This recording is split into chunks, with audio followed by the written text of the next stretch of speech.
ਸਿੱਖ channel Vancouver ਦੇ ਸਮੂਹ ਦਰਸ਼ਕਾਂ ਨੂੰ ਕੁਲਦੀਪ ਸਿੰਘ ਵੱਲੋਂ ਸਾਹਿਬੇ ਕਮਾਲ ਸਰਬੰਸਦਾਨੀ ਅੰਮ੍ਰਿਤ ਕੇ ਦਾਤੇ ਦਸ਼ਮੇਸ਼ ਪਿਤਾ ਵੱਲੋਂ ਬਖਸ਼ੀ ਫਤਿਹ ਕਰੋ ਪ੍ਰਵਾਨ। ਵਾਹਿਗੁਰੂ ਜੀ ਕਾ ਖਾਲਸਾ ਵਾਹਿਗੁਰੂ ਜੀ ਕੀ ਫਤਿਹ। ਪੰਥ ਵਸੇ ਮੈਂ ਉਜੜਾ ਇਸ ਪ੍ਰੋਗਰਾਮ ਦੇ ਤਹਿਤ ਅੱਜ ਇੱਕ ਵਿਸ਼ੇਸ਼ ਪ੍ਰੋਗਰਾਮ ਤੁਹਾਡੇ ਲੈ ਕੇ ਮੈਂ ਹਾਜ਼ਰ ਹੋ ਰਿਹਾ, ਜਿਹਦੇ ਵਿੱਚ ਮੇਰੇ ਨਾਲ ਸਿੱਖੀ ਅਵੇਅਰ ਫਾਊਂਡੇਸ਼ਨ ਦੇ ਡਾਇਰੈਕਟਰ ਤੇ ਫਾਊਂਡਰ ਉਹਨਾਂ ਨਾਲ ਅੱਜ ਵਿਸ਼ੇਸ਼ ਗੱਲਬਾਤ ਕਰਾਂਗੇ। ਵੀਰ ਸਮਨਦੀਪ ਸਿੰਘ ਉਹਨਾਂ ਨਾਲ। ਵੀਰ ਸਮਨਦੀਪ ਸਿੰਘ ਜੀ, ਸਭ ਤੋਂ ਪਹਿਲਾਂ ਅੱਜ ਦੇ ਇਸ ਪ੍ਰੋਗਰਾਮ ਦੇ ਵਿੱਚ ਤੁਹਾਡਾ ਬਹੁਤ ਬਹੁਤ ਸਵਾਗਤ ਹੈ ਜੀ। ਵਾਹਿਗੁਰੂ ਜੀ ਕਾ ਖਾਲਸਾ ਵਾਹਿਗੁਰੂ ਜੀ ਕੀ ਫਤਿਹ ਜੀ। ਸਭ ਤੋਂ ਪਹਿਲਾਂ ਥੋੜਾ ਜਿਹਾ ਤੁਹਾਡੀ ਜਿਹੜੀ ਸੰਸਥਾ ਹੈ ਸਿੱਖੀ ਅਵੇਅਰ ਫਾਊਂਡੇਸ਼ਨ, ਉਹਦੇ ਬਾਰੇ ਜਾਣਕਾਰੀ ਦਿਓ ਸਭ ਤੋਂ ਪਹਿਲਾਂ। ਜੀ ਇਹ 4 ਸਾਲ ਪਹਿਲਾਂ ਹੋਂਦ ਵਿੱਚ ਆਈ ਸੰਸਥਾ ਜੀ, ਜੋ ਸਰੀ ਦੇ ਵਿੱਚ ਕੁਝ ਨੌਜਵਾਨਾਂ ਨੇ ਅਸੀਂ ਮਿਲ ਕੇ ਸੋਚਿਆ ਵੀ ਕੁਝ ਨਾ ਕੁਝ ਕਰਿਆ ਜਾਵੇ। ਤੇ ਜੋ ਆਪਾਂ ਬਚਪਨ ਤੋਂ ਸਿੱਖਦੇ ਹੀ ਆਪਣੇ ਧਰਮ ਵਿੱਚ ਹੈ ਵੀ ਸੇਵਾ ਕਰਨੀ, ਨਾਮ ਜਪਣਾ, ਵੰਡ ਛਕਣਾ, ਜੀ ਜੀ, ਜੋ ਮੁੱਢਲੇ ਸਿਧਾਂਤ ਨੇ ਸਿੱਖੀ ਦੇ ਜੀ, ਬਸ ਉਹਦੇ ਤੇ ਤੁਰਦੇ ਹੋਏ ਅਸੀਂ ਸੋਚਿਆ ਵੀ ਕੁਝ ਨਾ ਕੁਝ ਕਰਿਆ ਜਾਵੇ। ਤੇ ਨਿੱਜੀ ਤੌਰ ਤੇ ਸੇਵਾ ਕਰਦੇ ਰਹੇ ਤੇ ਜਦੋਂ ਇੱਕ ਕਾਫਲਾ ਵੱਡਾ ਹੋਣ ਲੱਗ ਗਿਆ ਫਿਰ ਅਸੀਂ ਸੋਚਿਆ ਵੀ ਹੁਣ ਰਜਿਸਟਰ ਕੀਤਾ ਜਾਵੇ ਵੀ ਸੰਸਥਾ ਨੂੰ ਸੰਗਤ ਨੂੰ ਦੱਸਣਾ ਪੈਂਦਾ ਵੀ ਕਿੱਥੇ ਕਿੱਥੇ ਕੀ ਹੋ ਰਿਹਾ ਨਾ ਜੀ। ਫਿਰ ਇਹ ਹੋਂਦ ਦੇ ਵਿੱਚ ਆ ਗਈ ਤੇ ਹੁਣ 4 ਸਾਲ ਹੋ ਚੁੱਕੇ ਨੇ ਤੇ ਦਿਨ ਬ ਦਿਨ ਕਾਫਲਾ ਵੱਡਾ ਹੋ ਜਾ ਰਿਹਾ ਵਾ। ਮੇਨ ਮੁੱਖ ਮਕਸਦ ਕੀ ਸੀ ਇਸ ਸੰਸਥਾ ਨੂੰ ਹੋਂਦ ਦੇ ਵਿੱਚ ਲਿਆਉਣ ਦਾ? ਇੱਕ ਇਹ ਤੁਸੀਂ ਬਲੀਵ ਨਹੀਂ ਕਰਨਾ, ਇੱਕ ਫੇਸਬੁੱਕ ਪੇਜ ਬਣਿਆ ਸੀਗਾ ਜਿੱਥੇ ਮਕਸਦ ਸੀ ਵੀ ਸਿੱਖ ਆਰਟੀਕਲਸ ਸਿਰਫ ਪਬਲਿਸ਼ ਕਰਿਆ ਕਰਨੇ ਆ। ਹਾਂਜੀ। ਉਹਦੇ ਨਾਲ ਨਾਲ ਫਿਰ ਇਸੇ ਬਾਅਦ ਵਿੱਚ ਗੁਰਮਤ ਕੈਂਪ ਲਾਉਣ ਲੱਗ ਗਏ ਅਸੀਂ ਪੰਜਾਬ ਵਿੱਚ। 2014 ਪਹਿਲੇ ਸਾਲ ਅਸੀਂ ਗੁਰਮਤ ਕੈਂਪ ਲਾਏ, ਤਕਰੀਬਨ 58 ਪਿੰਡਾਂ 'ਚ ਗੁਰਮਤ ਕੈਂਪ ਲਾਏ ਤੇ 25,000 ਤੋਂ ਉੱਪਰ ਇਸ ਪ੍ਰਾਣੀ ਆਏ। ਤੋਂ ਸਾਡੇ ਵਾਸਤੇ ਬਹੁਤ ਵੱਡਾ ਹੌਸਲੇ ਵਾਲੀ ਗੱਲ ਸੀਗੀ ਜੀ। ਤੇ ਸਾਡੇ ਹੌਸਲੇ ਹੋਰ ਬੁਲੰਦ ਹੋ ਗਏ, ਟੀਮ ਹੋਰ ਵੱਡੀ ਹੋਈ ਗਈ ਤੇ ਅੱਜ ਗੁਰੂ ਸਾਹਿਬ ਦੀ ਕਿਰਪਾ ਨਾਲ ਅਸੀਂ ਗੁਰਮਤ ਪ੍ਰੋਗਰਾਮ ਤਾਂ ਕਰਦੇ ਹਾਂ ਨਾਲ ਹੋਰ ਬਹੁਤ ਕਾਰਜ ਸੇਵਾ ਵਾਲੇ ਕਰ ਰਹੇ ਹਾਂ। ਵਾਹ ਜੀ ਵਾਹ। ਪੰਜਾਬ ਦੇ ਵਿੱਚ ਗੁਰਮਤ ਕੈਂਪ 4 ਵਾਰੀ ਪਹਿਲਾਂ ਹੀ ਸ਼ੁਰੂ ਕਰ ਦਿੱਤੇ ਸਨ। ਹਾਂਜੀ, ਇਹ 2014 ਚ ਗੁਰਮਤ ਕੈਂਪ ਸ਼ੁਰੂ ਕੀਤੇ, ਉਸ ਦੇ ਨਾਲ ਹੀ ਫਿਰ ਗੁਰਮਤ ਅਕੈਡਮੀ ਸ਼ੁਰੂ ਕਰ ਦਿੱਤੀਆਂ। ਤੁਸੀਂ ਦੇਖਿਆ ਵੀ ਗੁਰਮਤ ਕੈਂਪ ਵਨ ਟਾਈਮ ਲਾ ਲੈਣੇ ਆ, ਕੋਈ ਇਫੈਕਟ ਵਾਲੇ ਨਹੀਂ ਸੀਗੇ। ਫਿਰ ਉਹ ਨਾਲ ਦੀ ਨਾਲ ਪ੍ਰੋਗਰਾਮ ਚੇਂਜ ਕਰਦੇ ਗਏ। ਹੁਣ ਸਿਰਫ 8 ਪਿੰਡਾਂ ਵਿੱਚ ਗੁਰਮਤ ਅਕੈਡਮੀਆਂ ਖੋਲੀਆਂ ਹੋਈਆਂ ਨੇ ਤੇ ਉਹ ਨਿਰੰਤਰ ਲਗਾਤਾਰ ਜਾਰੀ ਨੇ। ਉੱਥੇ ਸਾਡੇ ਕੋਲ 6 ਟੀਚਰ ਹਾਇਰ ਕੀਤੇ ਹੋਏ ਆ ਤੇ ਉਹਦੇ ਵਿੱਚ ਉਹ ਟੀਚਰ ਸਾਰਾ ਮੇਨਟੇਨ ਕਰਦੇ ਆ। ਉਹਦੇ ਵਿੱਚ ਸਾਜ਼ ਵਗੈਰਾ, ਗੱਤਕਾ, ਸੰਥਿਆ, ਗੁਰਦਿਆ, ਸੋ ਸਾਰਾ ਕੁਝ ਬੱਚਿਆਂ ਨੂੰ ਸਿਖਾਉਂਦੇ ਆ। ਵਾਹ ਜੀ ਵਾਹ, ਬਹੁਤ। ਕਿੰਨੇ ਗਵਰਨਮੈਂਟ ਸੈਂਟਰ ਨੇ ਇਸ ਵੇਲੇ? 8 ਕੇ ਆ ਤੁਸੀਂ? ਹਾਂਜੀ। ਕਿਹੜੇ ਇਲਾਕੇ? ਸਿਰਫ ਪੰਜਾਬ ਦੇ ਵਿੱਚ ਹੀ ਨੇ? ਇਹ ਪੰਜਾਬ ਵਿੱਚ ਸੀਗੇ ਤੇ ਤਰਨਤਾਰਨ, ਗੁਰਦਾਸਪੁਰ ਤੇ ਲੁਧਿਆਣੇ 'ਚ ਜੀ। ਤੇ ਐਤਕੀ ਲਾਸਟ ਈਅਰ 2017 ਚ ਸਮਰ ਦੇ ਵਿੱਚ ਅਸੀਂ ਇੱਕ ਸਿਕਲੀਗਰ ਬਸਤੀ ਆ ਗੁਜਰਾਤ 'ਚ, ਵਾਹ ਜੀ ਵਾਹ, ਉੱਥੇ ਆਰੰਭ ਕੀਤਾ ਤੇ ਉੱਥੇ ਬਹੁਤ ਭਰਵਾਂ ਹੁੰਗਾਰਾ ਮਿਲ ਰਿਹਾ। ਯੂਜ਼ਲੀ ਪੰਜਾਬ ਦੇ ਗੁਰਮਤ ਸੈਂਟਰਾਂ ਵਿੱਚ ਬੱਚੇ ਪਹਿਲਾਂ ਵੱਧਦੇ ਆ, ਬਾਹਰ ਘਟੀ ਜਾਂਦੇ ਆ। ਤੇ ਉੱਥੇ ਬੱਚੇ 15 ਤੋਂ ਸ਼ੁਰੂ ਹੋਏ, ਹੁਣ ਅਬਾਊਟ 65 ਬੱਚੇ ਆ ਰਹੇ ਨੇ। ਸਿਕਲੀਗਰ ਜਿਹੜੇ ਵਣਜਾਰੇ ਸਾਡੇ ਪਰਿਵਾਰ ਪੰਜਾਬ ਤੋਂ ਬਾਹਰ ਰਹਿੰਦੇ, ਹਾਂਜੀ, ਉੱਥੇ ਟੀਚਰ ਰੱਖੇ ਹੋਏ ਤੁਸੀਂ? ਹਾਂਜੀ, ਗੁਜਰਾਤ ਵਾਲੀ ਅਕੈਡਮੀ ਵਿੱਚ 3 ਟੀਚਰ ਨੇ ਤੇ ਉਹਦੇ ਨਾਲ ਅਸੀਂ ਫਿਰ ਉੱਥੇ ਬੱਚੇ, ਉਹਨਾਂ ਦੀ ਪੜ੍ਹਾਈ ਦਾ ਲੈਵਲ ਬਹੁਤ ਡਾਊਨ ਸੀਗਾ। ਹਾਂਜੀ। ਤੇ ਉਹ 6ਵੀਂ ਦੇ ਬੱਚੇ ਗਵਰਨਮੈਂਟ ਸਕੂਲ 'ਚ ਪੜ੍ਹਦੇ ਸੀ, ਆਪਦਾ ਨਾਮ ਲਿਖ ਸਕਦੇ ਸੀ ਗੁਜਰਾਤੀ 'ਚ। ਫਿਰ ਅਸੀਂ ਉਹਨਾਂ ਵਾਸਤੇ ਟਿਊਸ਼ਨ ਸੈਂਟਰ ਖੋਲਦਾ ਵਿੱਚ ਹੀ ਤੇ ਹੁਣ ਨਾਲ 2 ਕਮਰੇ ਹੋਰ ਕਿਰਾਏ ਤੇ ਲਏ ਨੇ। ਉਹਦੇ 'ਚ ਹੁਣ 3 ਕਲਾਸਾਂ ਲੱਗਦੀਆਂ ਇੱਕ ਟਾਈਮ ਤੇ ਬੱਚਿਆਂ ਦੀ, ਨਾਲ 3 ਟਿਊਸ਼ਨ ਲੱਗੀ ਜਾਂਦੀ ਆ, ਨਾਲ ਦੀ ਨਾਲ ਗੁਰਮਤਿ ਦੀ ਕਲਾਸਾਂ ਨੇ। ਕਿਉਂਕਿ ਸਿਕਲੀਗਰ ਸਿੱਖ ਵਣਜਾਰੇ ਜਾਂ ਸਤਨਾਮੀ ਹੈ, ਸ਼ਾਇਦ ਬਹੁਤੇ ਆਮ ਲੋਕਾਂ ਨੂੰ ਪਤਾ ਨਹੀਂ ਕਿ ਜਿੰਨੀ ਸਾਡੀ ਕੁੱਲ ਆਬਾਦੀ ਦੁਨੀਆ ਭਰ ਦੇ ਵਿੱਚ ਆਮ ਸਿੱਖਾਂ ਦੀ ਹੈ, ਉਹਨਾਂ ਨਾਲੋਂ 4-5 ਗੁਣਾ ਵੱਧ ਆਬਾਦੀ ਹੈ ਜਿਹੜੀ ਉਹ ਭਾਰਤ ਦੇ ਅਲੱਗ-ਅਲੱਗ ਸੂਬਿਆਂ ਦੇ ਵਿੱਚ ਸਿਕਲੀਗਰ ਸਿੱਖ ਵਣਜਾਰੇ ਸਤਨਾਮੀ ਹੈ। ਤਕਰੀਬਨ ਉਹਨਾਂ ਦੀ ਆਬਾਦੀ ਸਾਡੇ ਨਾਲੋਂ ਵੱਧ ਹੈ, ਪਰ ਅਸੀਂ ਉਹਨਾਂ ਨੂੰ ਅਣਗੌਲਿਆਂ ਕਰ ਦਿੱਤਾ। ਸੋ ਇਹ ਮੈਂ ਕਹਿੰਦਾ ਬੜਾ ਵਧੀਆ ਕਦਮ ਹੈ ਜਿਹੜਾ ਤੁਸੀਂ ਸਿੱਖੀ ਅਵੇਅਰਨੈਸ ਫਾਊਂਡੇਸ਼ਨ ਵੱਲੋਂ ਚੁੱਕਿਆ ਹੈ। ਹੋਰ ਸੂਬਿਆਂ ਦੇ ਵਿੱਚ ਵੀ ਇਹੋ ਜਿਹਾ ਉਪਰਾਲਾ ਕਰ ਰਹੇ ਹਾਂ? ਸਿਕਲੀਗਰਾਂ ਵਾਸਤੇ ਅਸੀਂ ਸ਼ੁਰੂ ਕੀਤੇ ਹੈ ਜੀ ਪ੍ਰੋਗਰਾਮ ਜੀ। ਲਾਸਟ ਈਅਰ ਸਾਡਾ 2017 ਡੈਡੀਕੇਟਡ ਸੀਗਾ ਸਿਕਲੀਗਰਸ ਵਾਸਤੇ ਹੀ। ਇਹ 'ਚ ਆਪਾਂ ਲਾਸਟ ਈਅਰ 2017 ਚ ਆਪਾਂ ਜਨਵਰੀ 'ਚ ਸਕੂਲ ਸ਼ੁਰੂ ਕੀਤਾ ਇੱਕ ਰਾਜਸਥਾਨ 'ਚ ਜੀ, ਅਲਵਰ ਜ਼ਿਲ੍ਹੇ 'ਚ। ਅਲਵਰ 'ਚ ਵੀ ਕੀਤਾ? ਹਾਂਜੀ, ਉੱਥੇ ਉਹ 80% ਬੱਚੇ ਸਿਕਲੀਗਰ ਹੀ ਆ ਰਹੇ। ਉਹ ਸਕੂਲ ਹੈਗਾ ਨਾਨ ਪ੍ਰੋਫਿਟ ਆ, ਹਾਂ ਹਾਂ, ਤੇ ਬੱਚਿਆਂ ਨੂੰ ਸਾਰਾ ਕੁਝ ਦਿੰਦੇ ਆ ਮੁਫਤ, ਸਿਰਫ ਫੂਡ ਤੋਂ ਬਿਨਾਂ। ਬਾਕੀ ਸਭ ਕੁਝ ਵਰਦੀਆਂ, ਕਾਪੀਆਂ, ਕੋਈ ਬੱਚਾ ਬਿਮਾਰ ਐਜੂਕੇਸ਼ਨ ਦਾ ਸਾਰਾ ਮਟੀਰੀਅਲ ਤੁਸੀਂ ਫ੍ਰੀ ਸਭ ਕੁਝ ਦੇ ਰਹੇ ਆ। ਟੀਚਰ ਵੀ ਰੱਖੇ ਹੋਏ ਨੇ, 7 ਟੀਚਰ ਨੇ ਉੱਥੇ। ਅੱਛਾ, ਕੋਈ ਫੀਸ ਨਹੀਂ ਬੱਚਿਆਂ ਦੀ? ਬੱਚੇ ਦੀ ਕੋਈ ਬਿਲਕੁਲ ਜ਼ੀਰੋ ਫੀਸ। ਵਾਹ। ਬਸ on the top of that, ਕਦੇ ਬੱਚੇ ਨੇ ਮੂੰਹ 'ਚ ਕੋਇਨ ਫਸ ਗਿਆ, ਕਦੇ ਕੁਛ ਹੋ ਗਿਆ, ਉਹ ਮੈਡੀਕਲ ਸਹੂਲਤ ਵੀ ਮੁੱਢਲੀ ਅਸੀਂ ਪ੍ਰਦਾਨ ਕਰਦੇ ਹਾਂ ਉੱਥੇ। ਵਾਹ। ਤੁਹਾਡੇ ਕੋਲ ਜਿਹੜੇ 8 ਗੁਰਮਤਿ ਸੈਂਟਰ ਪੰਜਾਬ, ਰਾਜਸਥਾਨ ਔਰ ਗੁਜਰਾਤ ਦੇ ਵਿੱਚ ਜਿਹੜੇ ਚੱਲ ਰਹੇ ਨੇ, ਕਿੰਨੇ ਕੁ ਬੱਚੇ ਤਕਰੀਬਨ ਉਹਦੇ ਵਿੱਚ ਤੁਸੀਂ ਇਨਵੋਲਵ ਕੀਤੇ ਆ? ਹਾਂ, ਆਈ ਵੁੱਡ ਸੇ ਰਫਲੀ ਡੇਲੀ ਤਕਰੀਬਨ 400 ਬੱਚਾ ਉਹਨਾਂ ਗੁਰਮਤਿ ਸੈਂਟਰਾਂ 'ਚ ਆਉਂਦਾ ਵਾ। ਜੀ। ਤੇ ਉਹਦੇ ਨਾਲ ਨਾਲ ਜਿਹੜੇ ਸਕੂਲ ਹੈਗਾ 100 ਬੱਚਾ ਸਕੂਲ 'ਚ ਆਉਂਦਾ ਵਾ। ਤੇ ਫਿਰ ਅਸੀਂ ਨਵੰਬਰ ਵਿੱਚ ਇੱਕ ਹੋਰ ਪ੍ਰੋਜੈਕਟ ਸ਼ੁਰੂ ਕੀਤਾ। ਸਾਡਾ ਬਹੁਤ ਵੱਡਾ ਪ੍ਰੋਜੈਕਟ ਸੀਗਾ ਇਹ। ਸਿਕਲੀਗੜ੍ਹ ਮੱਧ ਪ੍ਰਦੇਸ਼ ਹੈਗੇ ਆ, ਉੱਥੇ ਪਾਸ਼ੋਰੀ ਪਿੰਡ ਆ, ਜਿਹੜਾ ਪਿੱਛੇ ਜਿਹੀ ਖਬਰਾਂ ਵਿੱਚ ਵੀ ਆਇਆ ਸੀਗਾ। ਉਹ ਪਿੰਡ ਦੇ ਸਾਰੇ ਬੱਚਿਆਂ ਨੂੰ ਪੜ੍ਹਾਉਣ ਲੱਗੇ ਆ ਜੀ। ਉਹਦੀ ਹਜੇ ਪਹਿਲੀ ਪੇਮੈਂਟ ਅਸੀਂ ਕੱਲ੍ਹ ਹੀ ਕੀਤੀ ਆ, $15,000। ਵਾਹ। ਤੇ ਉਹ ਇੱਕ 25 ਕਿਲੋਮੀਟਰ ਦੂਰ ਆ ਸਕੂਲ, ਪ੍ਰਾਈਵੇਟ ਸਕੂਲ ਉੱਥੇ ਦਾ। ਉਹ 'ਚ ਬੱਚੇ ਭਰਤੀ ਕੀਤੇ ਨੇ। ਸੋ ਨਾ ਦਿਨ ਬ ਦਿਨ ਪ੍ਰੋਜੈਕਟ ਵੱਧਦੇ ਜਾ ਰਹੇ ਨੇ। ਤੇ ਮੇਨ ਫੋਕਸ ਇਹੀ ਆ ਵੀ ਆਪਾਂ ਲੌਂਗ ਟਰਮ ਡਿਵੈਲਪਮੈਂਟ ਕਰੀਏ। ਆਪਣੀਆਂ ਸੰਸਥਾਵਾਂ ਕੀ ਕਰਦੀਆਂ ਨੇ, ਬਹੁਤ ਵਧੀਆ ਕੰਮ ਕਰ ਰਹੀਆਂ ਨੇ, ਤੇ ਸਿੱਖੀ ਪ੍ਰਚਾਰ ਬੜਾ ਹੋ ਰਿਹਾ ਵਾ, ਪਰ ਉਹ ਸ਼ਾਰਟ ਟਰਮ ਗੋਲ ਲੈ ਕੇ ਚੱਲਦੇ ਨੇ ਨਾ। ਸਾਡਾ ਸੀਗਾ ਵੀ ਅਸੀਂ ਲੌਂਗ ਟਰਮ ਰੱਖੀਏ। ਪਹਿਲਾਂ ਤੋਂ ਮਹਾਰਾਜ ਦੀ ਕਿਰਪਾ ਨਾਲ ਸਾਡਾ ਵਿਚਾਰ ਹੀ ਸੀ ਵੀ ਘੱਟ ਕਰ ਲਈਏ, ਪਰ ਇਹ ਪ੍ਰੋਜੈਕਟ ਹੈਗੇ ਉਹਦਾ ਪ੍ਰੋਪਰ ਫਲ ਮਿਲੇਗਾ ਆਪਾਂ ਨੂੰ ਨਾ। ਵਾਹ। ਚਾਹੇ 10 ਸਾਲ ਬਾਅਦ ਆਪਾਂ ਨੂੰ ਉਹਦੇ ਸਿੱਟੇ ਮਿਲਣਗੇ, ਕਿਉਂਕਿ ਪ੍ਰੋਜੈਕਟ ਇਹੋ ਜਿਹੇ ਨੇ ਜੀ, ਪਰ ਕੁਛ ਨਾ ਕੁਛ ਪੱਕੇ ਰਿਜ਼ਲਟ ਨਿਕਲਣਗੇ ਨਾ ਜੀ। ਇਹਦਾ ਮਤਲਬ ਤੁਹਾਡੇ ਦਿਮਾਗ ਦੇ ਵਿੱਚ ਜਿਹੜਾ ਆਈਡੀਆ ਆਇਆ ਕਿ ਅਸੀਂ ਲੌਂਗ ਟਰਮ ਸੋਚੀਏ ਕਿ ਸਾਡੀ ਜਿਹੜੀ ਪੰਜਾਬ ਦੇ ਵਿੱਚ ਨੌਜਵਾਨੀ ਹੈ ਉਹ ਨਸ਼ਿਆਂ ਦੇ ਵਿੱਚ ਗਲਤਾਨ ਹੋ ਰਹੀ ਹੈ। ਸਾਡੇ ਆਉਣ ਵਾਲੀ ਜਿਹੜੀ ਪਨੀਰੀ ਹੈ ਉਹਨਾਂ ਨੂੰ ਪ੍ਰੋਪਰ ਸਿੱਖੀਜ਼ਮ ਦੀ ਨੌਲੇਜ ਨਹੀਂ, ਜਿਹੜੇ ਸਿੱਖੀਜ਼ਮ ਤੋਂ ਦੂਰ ਹੋ ਕੇ ਹੌਲੇ ਹੌਲੇ ਨਸ਼ਿਆਂ ਦੇ ਵਿੱਚ ਫਸਦੇ ਜਾ ਰਹੇ ਨੇ ਜਾਂ ਡੇਰਿਆਂ ਦੇ ਵਿੱਚ ਭੱਜਣ ਲੱਗ ਪਏ ਨੇ। ਬਹੁਤੇ ਤੁਸੀਂ ਦੇਖਿਆ, ਮੈਨੂੰ ਚੇਤੇ ਹੈ, ਗੁਰਮਤਿ ਪ੍ਰਚਾਰ ਸੁਸਾਇਟੀ ਹੈ ਇੱਕ ਅਮਰੀਕਾ ਦੇ ਵਿੱਚ, ਤੇ ਕੁਝ ਸਿੰਘ ਹੋਰ ਰਲ ਕੇ ਸਿਕਲੀਗਰ ਪਰਿਵਾਰਾਂ ਦੇ ਲਈ ਕੰਮ ਕਰ ਰਹੇ, ਜਿਹਦੇ ਭਾਈ ਪਰਮਜੀਤ ਸਿੰਘ ਉੱਤਰਾਖੰਡ ਕੰਮ ਕਰਦੇ ਆ। ਉਹਨਾਂ ਨੇ ਮੈਨੂੰ ਇੱਕ ਵਾਰੀ ਜ਼ਿਕਰ ਕੀਤਾ ਕਿ ਲੁਧਿਆਣੇ ਦੇ ਲਾਗੇ ਇੱਕ ਪਿੰਡ ਹੈ ਜਿਹਦੇ ਵਿੱਚ ਤਕਰੀਬਨ 500 ਦੇ ਲਾਗੇ ਤਾਗੇ ਇਹਨਾਂ ਇਲਾਕਿਆਂ ਦੇ ਵਿੱਚ ਜੀ ਨੇ ਜਿਹੜੇ ਸਿਕਲੀਗਰ ਪਰਿਵਾਰਾਂ ਦੇ ਨੇ। ਜੇ ਕੋਈ ਸਿੱਖ ਸੰਸਥਾ ਉਹਨਾਂ ਨੂੰ ਅਡਾਪਟ ਕਰ ਲਵੇ। ਅਜੇ ਜਿਵੇਂ ਤੁਸੀਂ ਜ਼ਿਕਰ ਕੀਤਾ, ਤੁਹਾਡੇ ਵਰਗੀ ਇਹ ਬਹੁਤ ਵਧੀਆ ਸੰਸਥਾ ਸਿੱਖੀ ਅਵੇਅਰਨੈਸ ਫਾਊਂਡੇਸ਼ਨ, ਜੇ ਕਿਤੇ ਉਦੋਂ ਸੰਪਰਕ ਦੇ ਵਿੱਚ ਆਈ ਹੁੰਦੀ, ਅਸੀਂ ਸੰਪਰਕ ਨਹੀਂ ਕਰ ਸਕੇ ਉਹਨਾਂ ਨੂੰ, ਨਿਰੰਕਾਰੀ ਆਏ, ਉਹਨਾਂ ਨੇ ਸੰਪਰਕ ਕੀਤਾ ਤੇ ਪੂਰੇ ਦੇ ਪੂਰੇ 500 ਦੇ 500 ਜੀ ਸਨ ਨਿਰੰਕਾਰੀ ਜਾ ਰਹੇ। ਤੁਹਾਨੂੰ ਲੱਗਦਾ ਨਹੀਂ ਕਿ ਜਿਹੜੀਆਂ ਸਾਡੀਆਂ ਧਾਰਮਿਕ ਸੰਸਥਾਵਾਂ ਨੇ ਵੱਡੀਆਂ, ਭਾਵੇਂ ਸ਼੍ਰੋਮਣੀ ਗੁਰਦੁਆਰਾ ਪ੍ਰਬੰਧਕ ਕਮੇਟੀ ਹੈ, ਭਾਵੇਂ ਉਹ ਦਿੱਲੀ ਗੁਰਦੁਆਰਾ ਪ੍ਰਬੰਧਕ ਕਮੇਟੀ ਹੈ, ਤੁਹਾਨੂੰ ਲੱਗਦਾ ਨਹੀਂ ਵੀ ਇਹਨਾਂ ਦਾ ਰੁਝਾਨ ਹੋਣਾ ਚਾਹੀਦਾ ਸੀ ਇੱਧਰ ਲੌਂਗ ਟਰਮ ਦੇ ਲਈ? ਜਿਹੜੀ ਗੱਲ ਤੁਸੀਂ ਕੀਤੀ ਹੈ, ਮੇਰਾ ਖਿਆਲ ਹੈ ਵੀ ਬਹੁਤ ਵਧੀਆ ਉਪਰਾਲਾ ਕੀਤਾ ਜਿਹੜਾ ਤੁਸੀਂ ਇਹ ਕਦਮ ਚੁੱਕ ਕੇ ਆਪਣੀ ਜਿਹੜੇ ਬੱਚੇ ਸਿੱਖੀ ਤੋਂ ਪੱਤੇ ਧੋ ਰਹੇ ਨੇ, ਸਿੱਖੀ ਤੋਂ ਦੂਰ ਜਾ ਰਹੇ ਨੇ, ਉਹਨਾਂ ਲਿਆਉਣ ਦੀ ਉਪਰਾਲਾ ਕੀਤਾ। ਬਿਲਕੁਲ ਤੁਹਾਡੀ ਗੱਲ 100% ਸਹੀ ਆ। ਹਲਕੇ ਸਿੱਖ ਧਰਮ ਵਿੱਚ ਜਿਹੜੇ ਗੁਰਦੁਆਰੇ ਦਾ ਬਣਾਉਣੇ ਆ, ਗੁਰਦੁਆਰਾ ਸਾਹਿਬ ਸਟੈਬਲਿਸ਼ ਕਰਨਾ, ਮਹਾਰਾਜ ਨੇ ਉੱਥੇ ਬਣਾਇਆ ਹੀ ਤਾਂ ਸੀਗੇ। ਗੁਰੂ ਪਾਤਸ਼ਾਹ ਨੇ ਗੁਰਦੁਆਰੇ ਬਣਾ ਕੇ ਨਾਲ ਦੇ ਉੱਥੇ ਘੋੜ ਸਵਾਰੀ ਸਿਖਾਉਣੀ ਤਾਂ ਕਿ ਬੱਚੇ ਹੈਲਥੀ ਰਹਿਣ, ਘੋਲ ਕਰਾਉਣੇ, ਉੱਥੇ ਗੁਰਦੁਆਰਾ ਵਿੱਚ ਉੱਥੇ ਹਸਪੀਟਲ ਖੋਲ੍ਹਣੇ, ਲੰਗਰ ਛਕਾਉਣਾ, ਉਹ ਸਿਸਟਮ ਸਾਰਾ ਹੈ ਹੀ ਸੇਵਾ ਵਾਲਾ ਗੁਰਦੁਆਰਾ ਸਾਹਿਬ ਵਿੱਚ ਸੀ।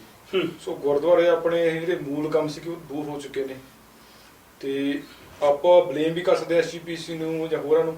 ਅਸੀਂ ਇਹ ਸੋਚਦੇ ਨੇ ਵੀ ਆਪਾਂ ਕਿਸੇ ਨੂੰ ਬਲੇਮ ਛੱਡੋ ਕਰਨਾ, ਵੀ ਉਹ ਤਾਂ ਬਾਅਦ ਦੀ ਗੱਲ। ਆਪਾਂ ਆਪਦਾ ਕੰਮ ਕਰੀਏ, ਆਪਾਂ ਕੀ ਕਰ ਰਹੇ ਹਾਂ, how much are we putting into this, ਨਾ ਵੀ ਆਪਾਂ ਕਿੰਨਾ ਕਰ ਰਹੇ ਹਾਂ। ਤੇ ਜੇ ਹਰ ਸਿੱਖ ਆਪਦਾ ਫਰਜ਼ ਸਮਝਣ ਲੱਗ ਜਾਵੇ, ਕਿਉਂਕਿ at the end of the day ਪਾਤਸ਼ਾਹ ਨੇ ਕਿਹਾ ਕਿ ਆਪਦਾ ਕੰਮ ਆਪ ਕਰੋ ਨਾ।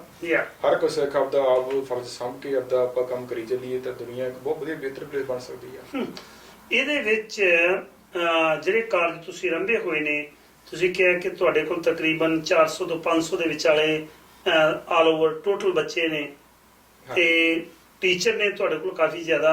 ਇਹ ਸਾਰੀ ਫੰਡਿੰਗ ਕਿੱਥੋਂ ਆ ਰਹੀ ਹੈ, ਕਿੱਥੋਂ ਅਰੇਂਜ ਕਰ ਰਹੇ ਹੋ ਤੁਸੀਂ?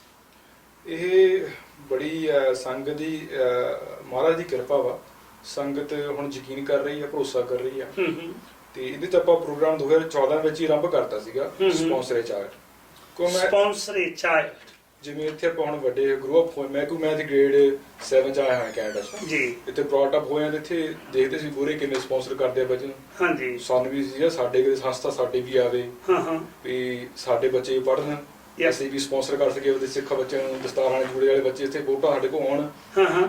ਤੇ ਮਨ ਚ ਪਹਿਲਾਂ ਤੇ ਵਿਚਾਰ ਸੀਗਾ, ਤੇ ਜੋ ਸੰਸਥਾ ਹੋਂਦ ਵਿੱਚ ਆਈ ਉਦੋਂ ਹੀ 4 ਮਹੀਨੇ ਬਾਅਦ ਹੀ ਪ੍ਰੋਗਰਾਮ ਸ਼ੁਰੂ ਕਰਤਾ ਸੀ। ਤੇ 2014 ਸਾਡੇ 5-6 ਬੱਚੇ ਸਪਾਂਸਰ ਹੋਏ। 15 ਵਿੱਚ ਆਈ ਥਿੰਕ ਹੋਏ ਸੀਗੇ 20-30 ਬੱਚੇ। ਅੱਛਾ।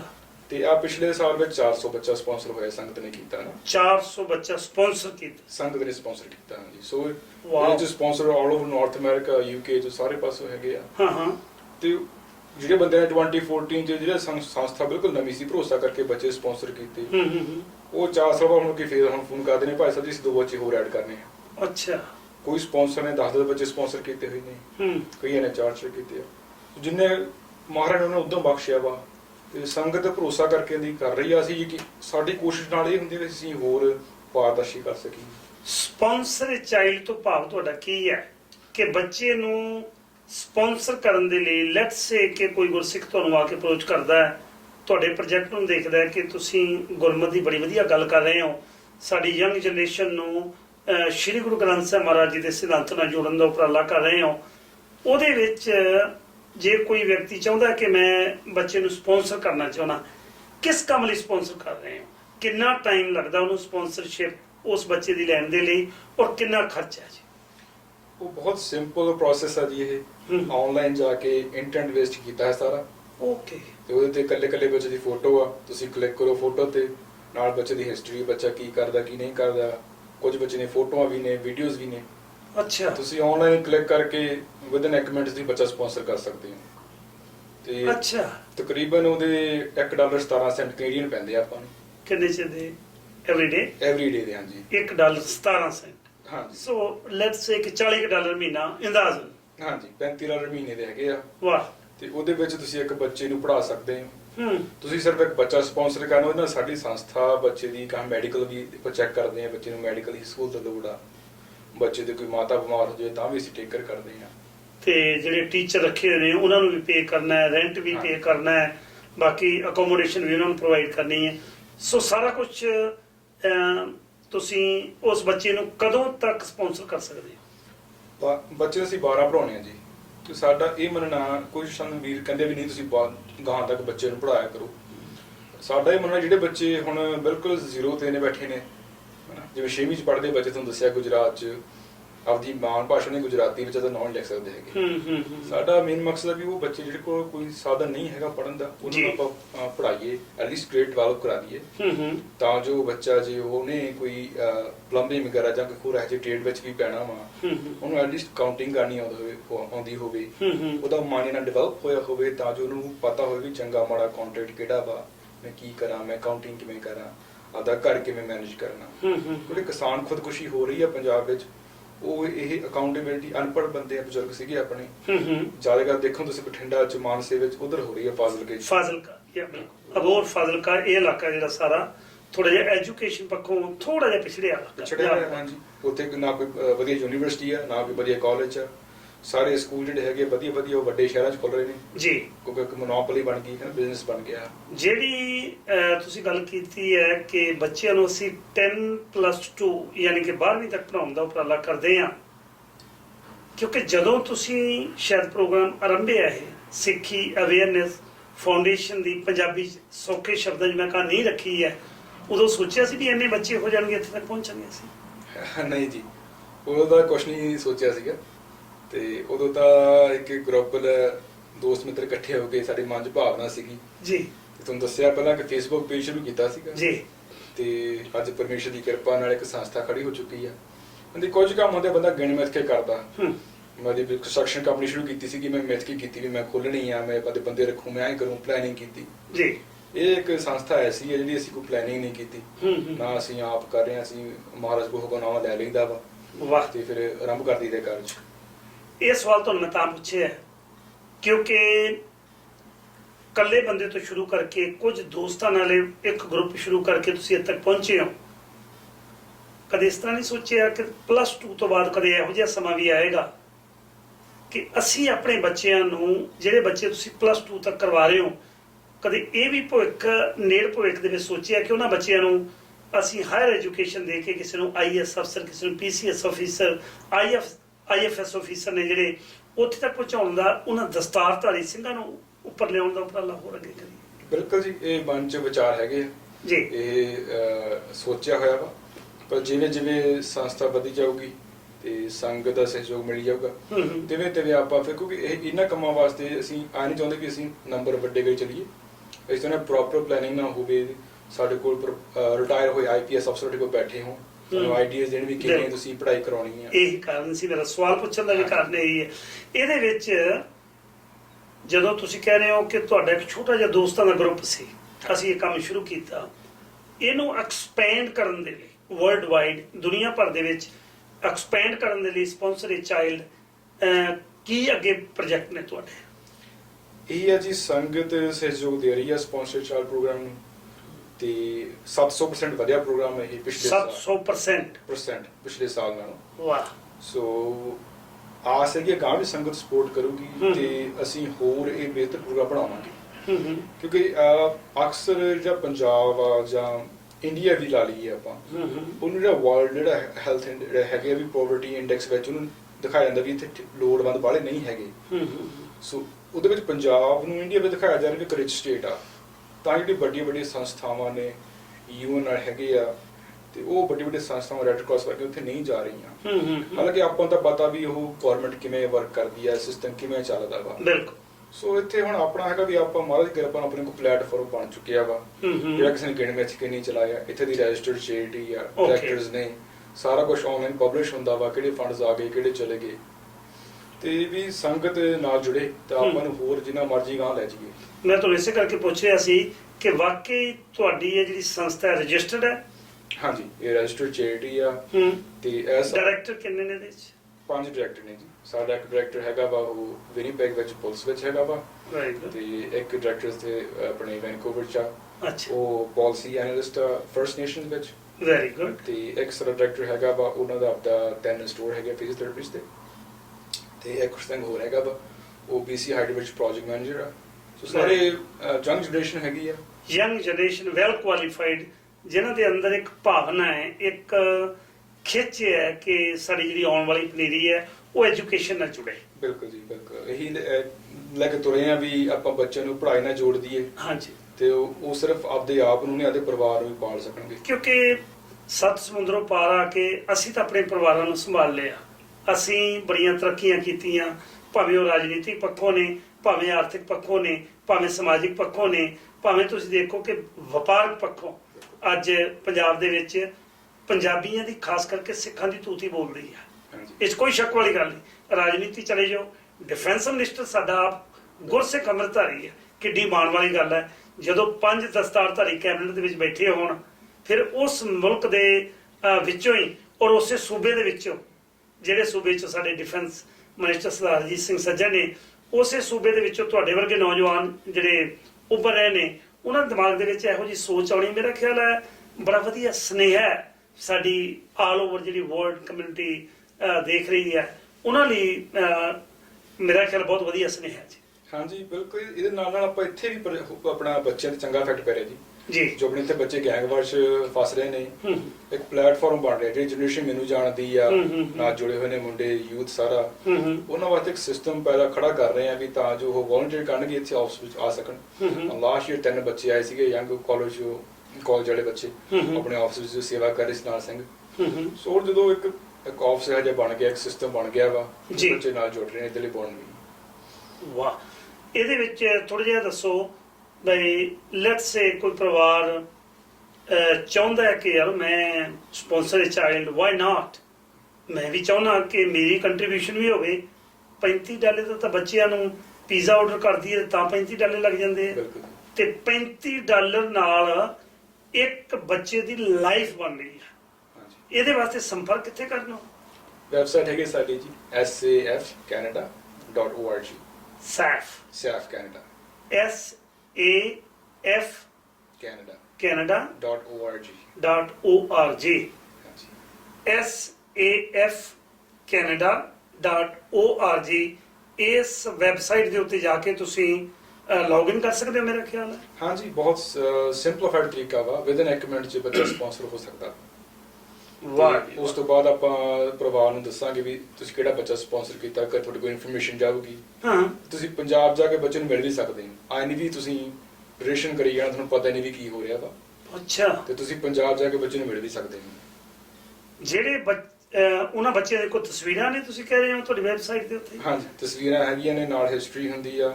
ਸਪਾਂਸਰ ਕਰਨ ਤੋਂ ਬਾਅਦ ਤੁਹਾਨੂੰ ਮੇਲ ਕੀਤੀ ਜਾਂਦੀ ਆ, ਫਿਰ ਤੁਸੀਂ ਉਹ ਬੱਚੇ ਨਾਲ ਸੰਪਰਕ 'ਚ ਰਹੋਗੇ ਸਾਡੇ ਜ਼ਰੀਏ ਜੀ। ਤੇ ਤੁਸੀਂ ਜਦੋਂ ਇੰਡੀਆ ਵਾਪਸ ਜਾਓਗੇ ਤੁਸੀਂ ਬੱਚੇ ਨੂੰ ਮਿਲ ਸਕਦੇ ਹੋ। ਇਹ ਤੁਹਾਡੇ ਕੋਲ ਬੱਚਿਆਂ ਦੀ ਲਿਸਟ ਕਿੱਥੋਂ ਆਉਂਦੀ ਹੈ? ਸਾਡੇ ਕੋਲ ਜੀ ਜਿਹੜੇ ਪਬਲਿਕ ਆਪਣੇ ਪੰਜਾਬ ਵਿੱਚ ਜਾਂ ਹੋਰ ਪਾਸੇ ਸੁਖਨੀ ਸੁਸਾਇਟੀਆਂ ਹੋ ਗਈਆਂ, ਹੋਰ ਐਕਟਿਵਿਸਟ ਹੋ ਗਏ, ਵॉलੰਟੀਅਰਸ ਹੋ ਗਏ, ਓਕੇ, ਉਹ ਹੁਣ ਜਾਣਨ ਲੱਗੇ ਨੇ ਸੰਸਥਾ ਨੂੰ। 4 ਸਾਲ ਹੋ ਗਏ ਨੇ। ਵਾਹ, ਤਕਰੀਬਨ 200 ਵॉलੰਟੀਅਰ ਦਾ ਕਾਫਲਾ ਬਣ ਚੁੱਕਿਆ ਵਾ। ਅੱਛਾ, 200 ਵਲੰਟੀਅਰ ਬਣ ਚੁੱਕੇ ਆ ਵਰਲਡ ਵਾਈਡ। ਇੰਡੀਆ ਪੰਜਾਬ ਜਿਹੜੇ ਆਪਾਂ ਨੂੰ ਕੇਸਿਸ ਦੇ ਰਹੇ ਨੇ। ਓਕੇ, ਕੋਈ ਮਾਨਸੇ 'ਚ ਬੈਠੇ ਨੇ, ਕੋਈ ਕਿੱਧਰ ਨੇ, ਉਹ ਕੇਸਿਸ ਭੇਜਦੇ ਨੇ। ਫਿਰ ਆਪਣੀ ਟੀਮ ਹੈਗੀ ਗਰਾਊਂਡ ਤੇ, ਉਹ ਸਾਰੇ ਸਰਵੇਖਣ ਕਰਦੇ ਆ, ਚੈੱਕ ਕਰਦੇ ਆ ਬਾਕੀ ਬੱਚਾ ਲੋੜਵੰਦ ਆ, ਕੀ ਘਟਨਾ ਹੋਈ ਆ। ਇਹ 'ਚ ਅਸੀਂ ਫਾਰਮਰ ਕਿਸਾਨ ਖੁਦਕੁਸ਼ੀ ਬੱਚੇ ਪਹਿਲ ਦੇ ਆਧਾਰ ਤੇ ਉਹ ਪਾਸ ਕਰਦੇ ਆ। ਮੀਡੀਆ 'ਚ ਰਹਿ ਕੇ ਕਈ ਵਾਰੀ ਇਹ ਦੇਖੀਦਾ ਹੈ ਬਈ ਕਈ ਲੋਕ ਇਸ ਤਰ੍ਹਾਂ ਦੀਆਂ ਸੰਸਥਾਵਾਂ ਬਣਾ ਕੇ ਆਪਣੇ ਪਰਿਵਾਰ ਦੇ ਜਿਹੜੇ ਜੀਅ ਨੇ ਉਹਨਾਂ ਨੂੰ ਇੱਥੇ ਲਿਆਉਣ ਦੇ ਲਈ ਜਾਂ ਉਹਨਾਂ ਨੂੰ ਇਹੋ ਜਿਹੀ ਐਜੂਕੇਸ਼ਨ ਦੇਣ ਦੇ ਲਈ ਇਹੋ ਜਿਹਾ ਕੰਮ ਕਰਦਾ ਨੇ। ਤੁਹਾਡੇ ਕੋਲ ਕੋਈ ਛਾਣ ਨਾਲ ਲੱਗਾ ਹੋਇਆ ਜਿੱਥੋਂ ਪਤਾ ਲੱਗੇ ਕਿ ਵਾਕਈ ਗਰੀਬ ਪਰਿਵਾਰ ਦਾ ਬੱਚਾ ਗੁਰਬਤ ਜਾਣਾ ਚਾਹੁੰਦਾ ਔਰ ਉਹਦੀ ਐਜੂਕੇਸ਼ਨ ਲਈ ਇਹ ਸੰਸਥਾ ਕੰਮ ਕਰ ਰਹੀ ਹੈ? ਬਿਲਕੁਲ, ਸਾਡਾ ਕ੍ਰਾਈਟੇਰੀਆ ਬਣਿਆ ਜੀ। ਉਹ 'ਚ ਪ੍ਰੋਪਰ ਪੇਪਰ ਵਰਕ ਆ, ਐਪਲੀਕੇਸ਼ਨ ਫਾਰਮ ਆ ਜੀ, ਤੇ ਉਹ ਸਾਰਾ ਇੱਕ ਬੱਚੇ ਦੀ ਫਾਈਲ ਇੱਥੇ ਕੈਨੇਡਾ ਵਾਲੇ ਆਫਿਸ ਮੇਨਟੇਨ ਕੀਤੀ ਜਾਂਦੀ ਆ। ਰਿਵਿਊ ਕਰਦੇ ਹੋ ਉੱਥੇ? ਹਾਂਜੀ, ਵੈਰੀ ਨਾਈਸ। ਹਰ ਇੱਕ ਬੱਚੇ ਦਾ ਕੋਡ ਅਸਾਈਨ ਕੀਤਾ ਜਾਂਦਾ, ਇੱਕ ਪਰਸਨਲ ਕੋਡ।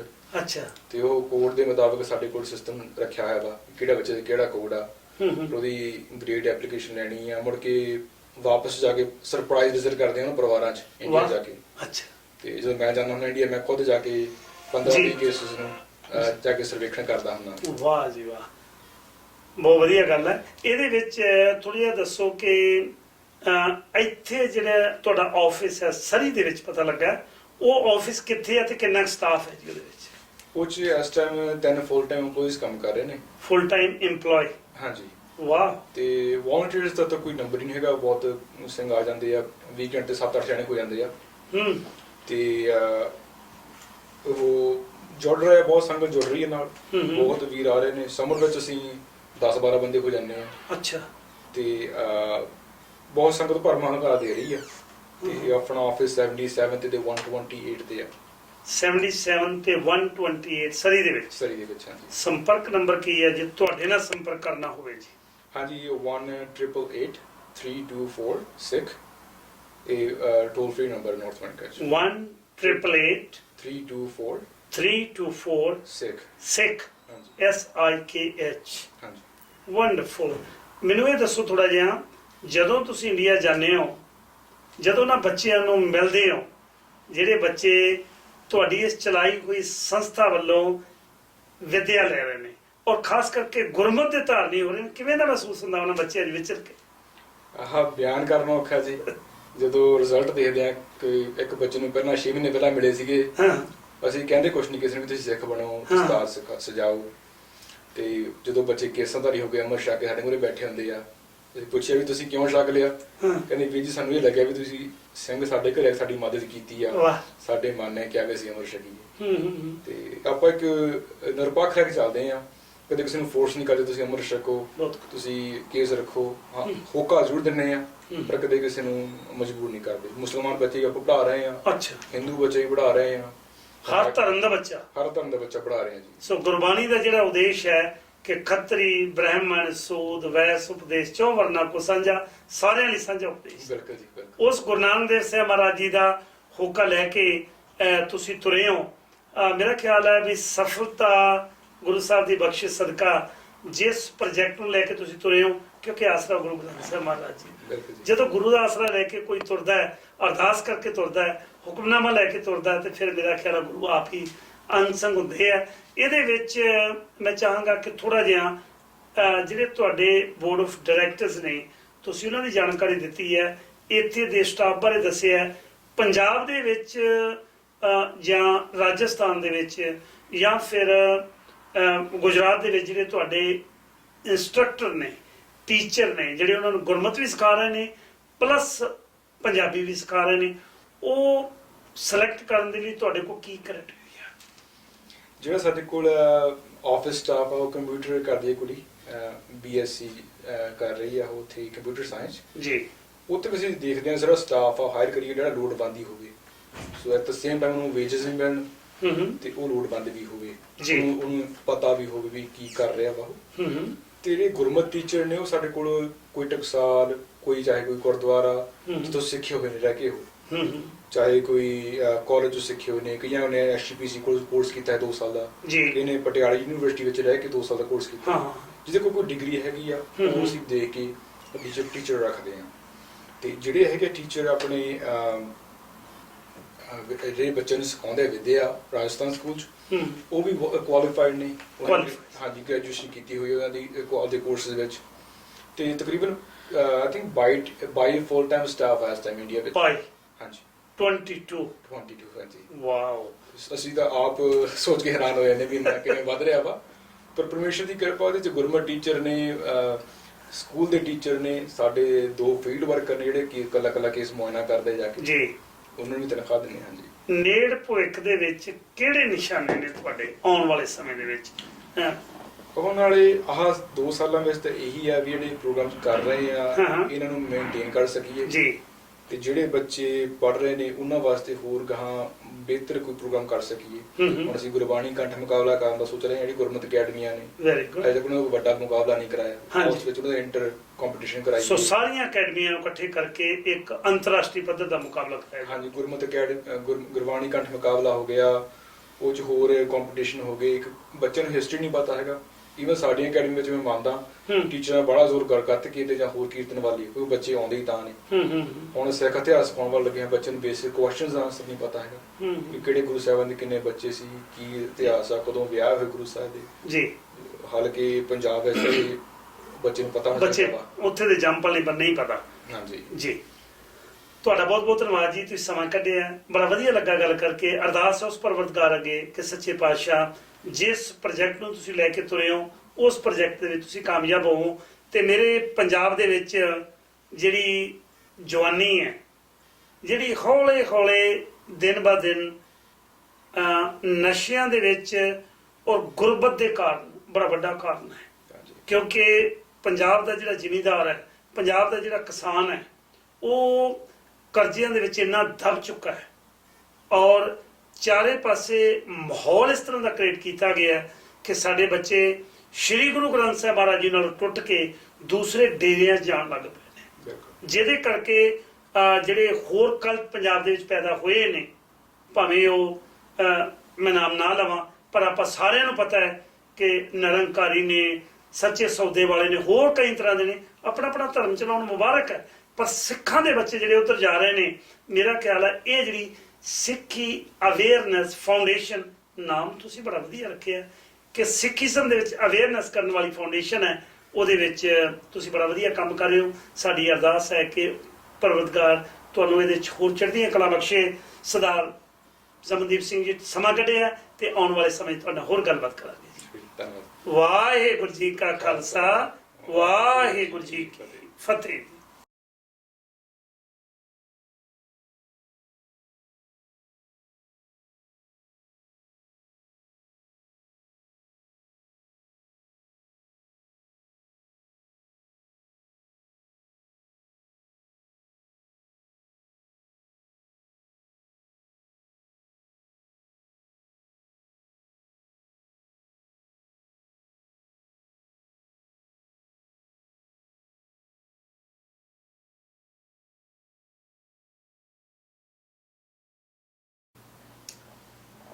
ਸਿੱਖ ਚੈਨਲ ਵੈਨਕੂਵਰ ਦੇ ਸਮੂਹ ਦਰਸ਼ਕਾਂ ਨੂੰ ਕੁਲਦੀਪ ਸਿੰਘ ਵੱਲੋਂ ਸਾਹਿਬੇ ਕਮਾਲ ਸਰਬੰਸ ਦਾਨੀ ਅੰਮ੍ਰਿਤ ਕੇ ਦਾਤੇ ਦਸ਼ਮੇਸ਼ ਪਿਤਾ ਵੱਲੋਂ ਬਖਸ਼ੀ ਫਤਿਹ ਕਰੋ ਪ੍ਰਵਾਨ। ਵਾਹਿਗੁਰੂ ਜੀ ਕਾ ਖਾਲਸਾ, ਵਾਹਿਗੁਰੂ ਜੀ ਕੀ ਫਤਿਹ।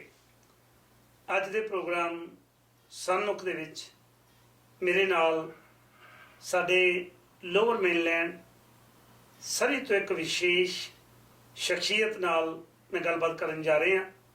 ਜਿਹਦੇ ਵਿੱਚ ਭਾਰਤ ਤੋਂ ਆਉਣ ਤੋਂ ਬਾਅਦ, ਪੰਜਾਬ ਤੋਂ ਸੱਤ ਸਮੁੰਦਰੋਂ ਆਉਣ ਤੋਂ ਬਾਅਦ ਸਾਡੇ ਮਨ ਦੇ ਵਿੱਚ ਬੜੇ ਚਾਅ, ਬੜੀਆਂ ਪਲੈਨਿੰਗਸ ਹੁੰਦੀਆਂ ਨੇ ਕਿ ਮੈਂ ਇਹ ਕਰਨਾ ਹੈ, ਮੈਂ ਉਹ ਕਰਨਾ ਹੈ। ਹੁੰਦਾ ਉਹੀ ਕੁਛ ਹੈ ਜੋ ਮੇਰੇ ਉਸ ਪਰਵਰਤਗਾਰ ਨੂੰ ਭਾਉਂਦਾ ਹੈ। ਸੋ ਮੇਰੇ ਨਾਲ ਸਿੱਖੀ ਅਵੇਅਰਨੈਸ ਫਾਊਂਡੇਸ਼ਨ ਦੇ ਫਾਊਂਡਰ ਸਰਦਾਰ ਸ਼ਮਨਦੀਪ ਸਿੰਘ ਸ਼ਾਮਲ ਹੋ ਰਹੇ ਨੇ। ਉਹਨਾਂ ਨਾਲ ਗੱਲਬਾਤ ਕਰਦੇ ਆ। ਵੀਜੀਓ, ਵਾਹਿਗੁਰੂ ਜੀ ਕਾ ਖਾਲਸਾ, ਵਾਹਿਗੁਰੂ ਜੀ ਕੀ ਫਤਿਹ। ਥੋੜਾ ਜਿਹਾ ਮੈਂ ਜਾਣਨਾ ਚਾਹੁੰਦਾ, ਕਿਉਂਕਿ ਜਦੋਂ ਖੁੱਲਾ ਦਾੜਾ ਹੋਵੇ, ਦਸਤਾਰਾ ਸਜਾਇਆ ਹੋਵੇ, ਉਹ ਸਾਹਮਣੇ ਸਿੱਖ ਦੇ ਦਰਸ਼ਨ ਕਰਕੇ, ਆਮ ਕਰਕੇ ਸਿੱਖ ਇਤਿਹਾਸ ਦੇ ਵਿੱਚ ਪੜ੍ਹੀਦਾ ਹੈ ਕਿ ਜਦੋਂ ਫਤਿਹ ਗਜਾਈ ਦੀ ਤੇ ਸਾਨੂੰ ਗੁਰੂ ਦੇ ਦਰਸ਼ਨ ਹੁੰਦੇ ਨੇ।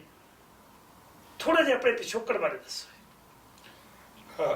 ਮੇਰਾ ਜੀ ਜਨਮ ਮੁੱਲਾਪੁਰ ਦਾਖੇ ਕੋਲ ਹੋਇਆ ਤੇ ਛੋਟੇ ਹੁੰਦੇ ਇੱਥੇ ਕੈਨੇਡਾ ਆ ਗਏ ਸੀਗੇ, 7ਵੀਂ ਕਲਾਸ ਵਿੱਚ ਸੀਗੇ ਜੀ। ਤੇ ਉਦੋਂ ਕੈਨੇਡਾ ਆ ਗਏ ਤੇ ਉਦੋਂ ਫਿਰ ਇੱਥੇ ਪੜ੍ਹੇ, ਸਕੂਲ 'ਚ ਗਏ। ਤੇ ਜਿਵੇਂ ਆਮ ਇੱਕ ਬੱਚਾ ਇੱਥੇ ਘੁੰਮਦਾ ਫਿਰਦਾ ਵਾ, ਦੋਸਤ ਮਿੱਤਰ ਹੁੰਦੇ ਆ, ਉਹ ਇੱਕ ਆਮ ਜ਼ਿੰਦਗੀ ਬਤੀਤ ਕਰ ਰਹੇ ਸੀਗੇ ਜੀ। ਹਰ ਇੱਕ ਆਮ ਬੰਦੇ ਵਾਂਗੂ ਘੁੰਮਣਾ ਫਿਰਨਾ, ਵੈਨਕੂਵਰ ਜਾਣਾ, ਨਾਈਟ ਕਲੱਬਾਂ 'ਚ ਜਾਣਾ, ਹੋਰ ਇਹੋ ਜਿਹੇ ਕੰਮ ਕਰਨੇ, ਪੁੱਠੇ ਸਿੱਧੇ ਕੰਮ ਸਾਰੇ। ਤੇ ਬਸ ਇਸੇ ਤਰ੍ਹਾਂ ਫਿਰ ਪਰਮੇਸ਼ਰ ਦੀ ਕਿਰਪਾ ਹੋਈ, ਕਿਉਂਕਿ ਪਰਿਵਾਰਕ ਮਾਹੌਲ ਸਿੱਖੀ ਵਾਲਾ ਸੀਗਾ ਜੀ। ਬਚਪਨ ਤੋਂ ਮਾਤਾ ਜੀ ਨੇ ਉਹ ਸਿੱਖ ਇਤਿਹਾਸ, ਸਿੱਖ ਸਾਖੀਆਂ ਸੁਣਾ ਕੇ ਸੌਣਾ, ਰਾਤ ਨੂੰ ਸੁਣਾਉਣੀਆਂ। ਇੱਕ ਦਿਨ ਸੁਣ ਲੈਣੀ ਗੱਲ, ਦੂਜੇ ਨੇ ਮਾਤਾ ਨੇ ਕਹਿਣਾ ਵੀ ਆਹ ਸੁਣੀ ਹੈ ਮੇਰੀ, ਮੈਨੂੰ ਹੁਣ ਹੋਰ ਸੁਣਾਓ। ਅੱਛਾ। ਸੋ ਇਸ ਤਰ੍ਹਾਂ ਬਚਪਨ ਬਤੀਤ ਹੋਇਆ। ਬੜੀ ਇਹ 'ਚ ਕਹਿਣਾ ਮਾਤਾ ਜੀ ਦਾ ਮੇਰਾ ਵੱਡਾ ਹੱਥ ਆ, ਜੋ ਅੱਜ ਇਹ ਮਹਾਰਾਜ ਨੇ ਸਰੂਪ ਬਖਸ਼ਿਆ ਵਾ। ਤੇ ਉਹਨਾਂ ਦੀ ਅਰਦਾਸਾਂ, ਉਹਨਾਂ ਦੀਆਂ ਬੇਨਤੀਆਂ ਤੇ ਬਹੁਤ ਦੂਰ ਤੱਕ ਜਾਂਦੀਆਂ ਨੇ ਇਹ ਜੀ। ਤੇ ਅੱਜ ਜਿੱਥੇ ਹੈਗੇ ਆ ਪਰਮੇਸ਼ਰ ਦੀ ਕਿਰਪਾ ਨਾਲ ਤੇ ਮਾਤਾ ਦੀ ਅਰਦਾਸਾਂ ਨਾਲ ਸਦਕਾ ਹੈਗੇ ਆ। ਸੋ ਤੁਹਾਨੂੰ ਇਹ ਹੈ ਕਿ ਗੁਰੂ ਅੱਗੇ ਕੀਤੀ ਜਿਹੜੀ ਅਰਦਾਸ ਹੈ, ਜਿਹੜੀ ਅਸੀਂ ਜ਼ਿਕਰ ਕਰਦੇ ਹਾਂ ਕਿ ਬਿਰਥੀ ਕਦੇ ਨਾ ਹੋਵੇ ਜਨ ਕੀ ਅਰਦਾਸ, ਨਾਨਕ ਜੋਰ ਗੋਬਿੰਦ ਕਾ ਪੂਰਨ ਗੁਣਤਾਸ। ਤੁਹਾਨੂੰ ਲੱਗਦਾ ਹੈ ਕਿ ਅਰਦਾਸਾਂ ਦਾ ਅਸਰ ਅੰਦਰ ਹੁੰਦਾ ਹੈ। ਇਸ ਖੰਡੇ ਬਾਟੇ ਦੀ ਪਹੁਲ ਕਦੋਂ ਲਈ, ਕਦੋਂ ਤੁਸੀਂ ਗੁਰਮਤਿ ਵਾਲੇ ਪਾਸੇ ਤੁਰੇ? ਮੇਰਾ ਜਦੋਂ ਵਿਆਹ ਹੋਣ ਤੋਂ ਬਾਅਦ ਕੈਨੇਡਾ ਵਾਪਸ ਆਇਆ, ਮੇਰਾ ਵਿਆਹ ਵੀ ਇੰਡੀਆ ਵਿੱਚ ਕਰਾ ਕੇ ਆਏ ਸੀਗੇ। ਤੇ ਜਦੋਂ ਵਿਆਹ ਹੋ ਕੇ ਕੈਨੇਡਾ ਵਾਪਸ ਆਇਆ, ਉਦੋਂ ਬਾਅਦ ਫਿਰ ਜਦੋਂ ਪਹਿਲਾ ਭੁਜੰਗੀ ਹੋਣਾ ਸੀਗਾ, ਉਹਦੇ ਬਸ ਉਦੋਂ ਹੀ ਪਰਮੇਸ਼ਰ ਦੀ ਕਿਰਪਾ ਹੋ ਗਈ।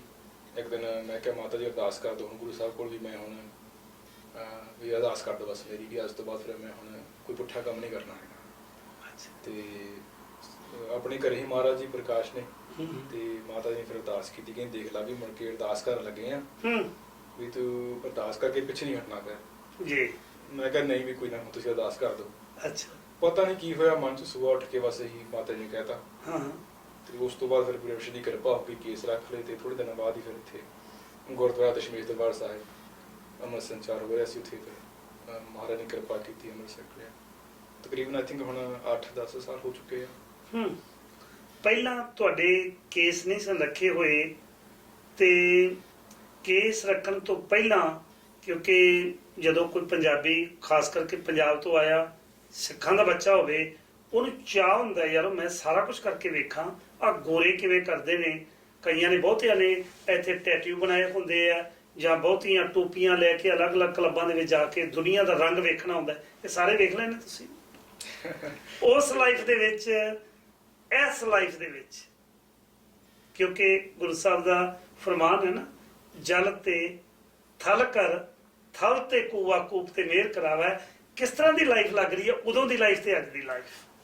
ਬਿਆਨ ਕਰਨਾ ਔਖਾ ਜੀ। ਤੇ ਕਿਸੇ ਹੋਰ ਲਾਈਫ 'ਚ ਬੱਚਾ ਗਿਆ ਹੋਇਆ ਉਹਨੂੰ ਦੱਸੀਏ ਤੁਹਾਨੂੰ ਯਕੀਨ ਨਹੀਂ ਆਉਣਾ ਵੀ ਇਹ ਕਹਿੰਦਾ ਵੀ ਮੈਨੂੰ ਇੱਥੇ ਆਨੰਦ ਆ ਰਿਹਾ ਵਾ।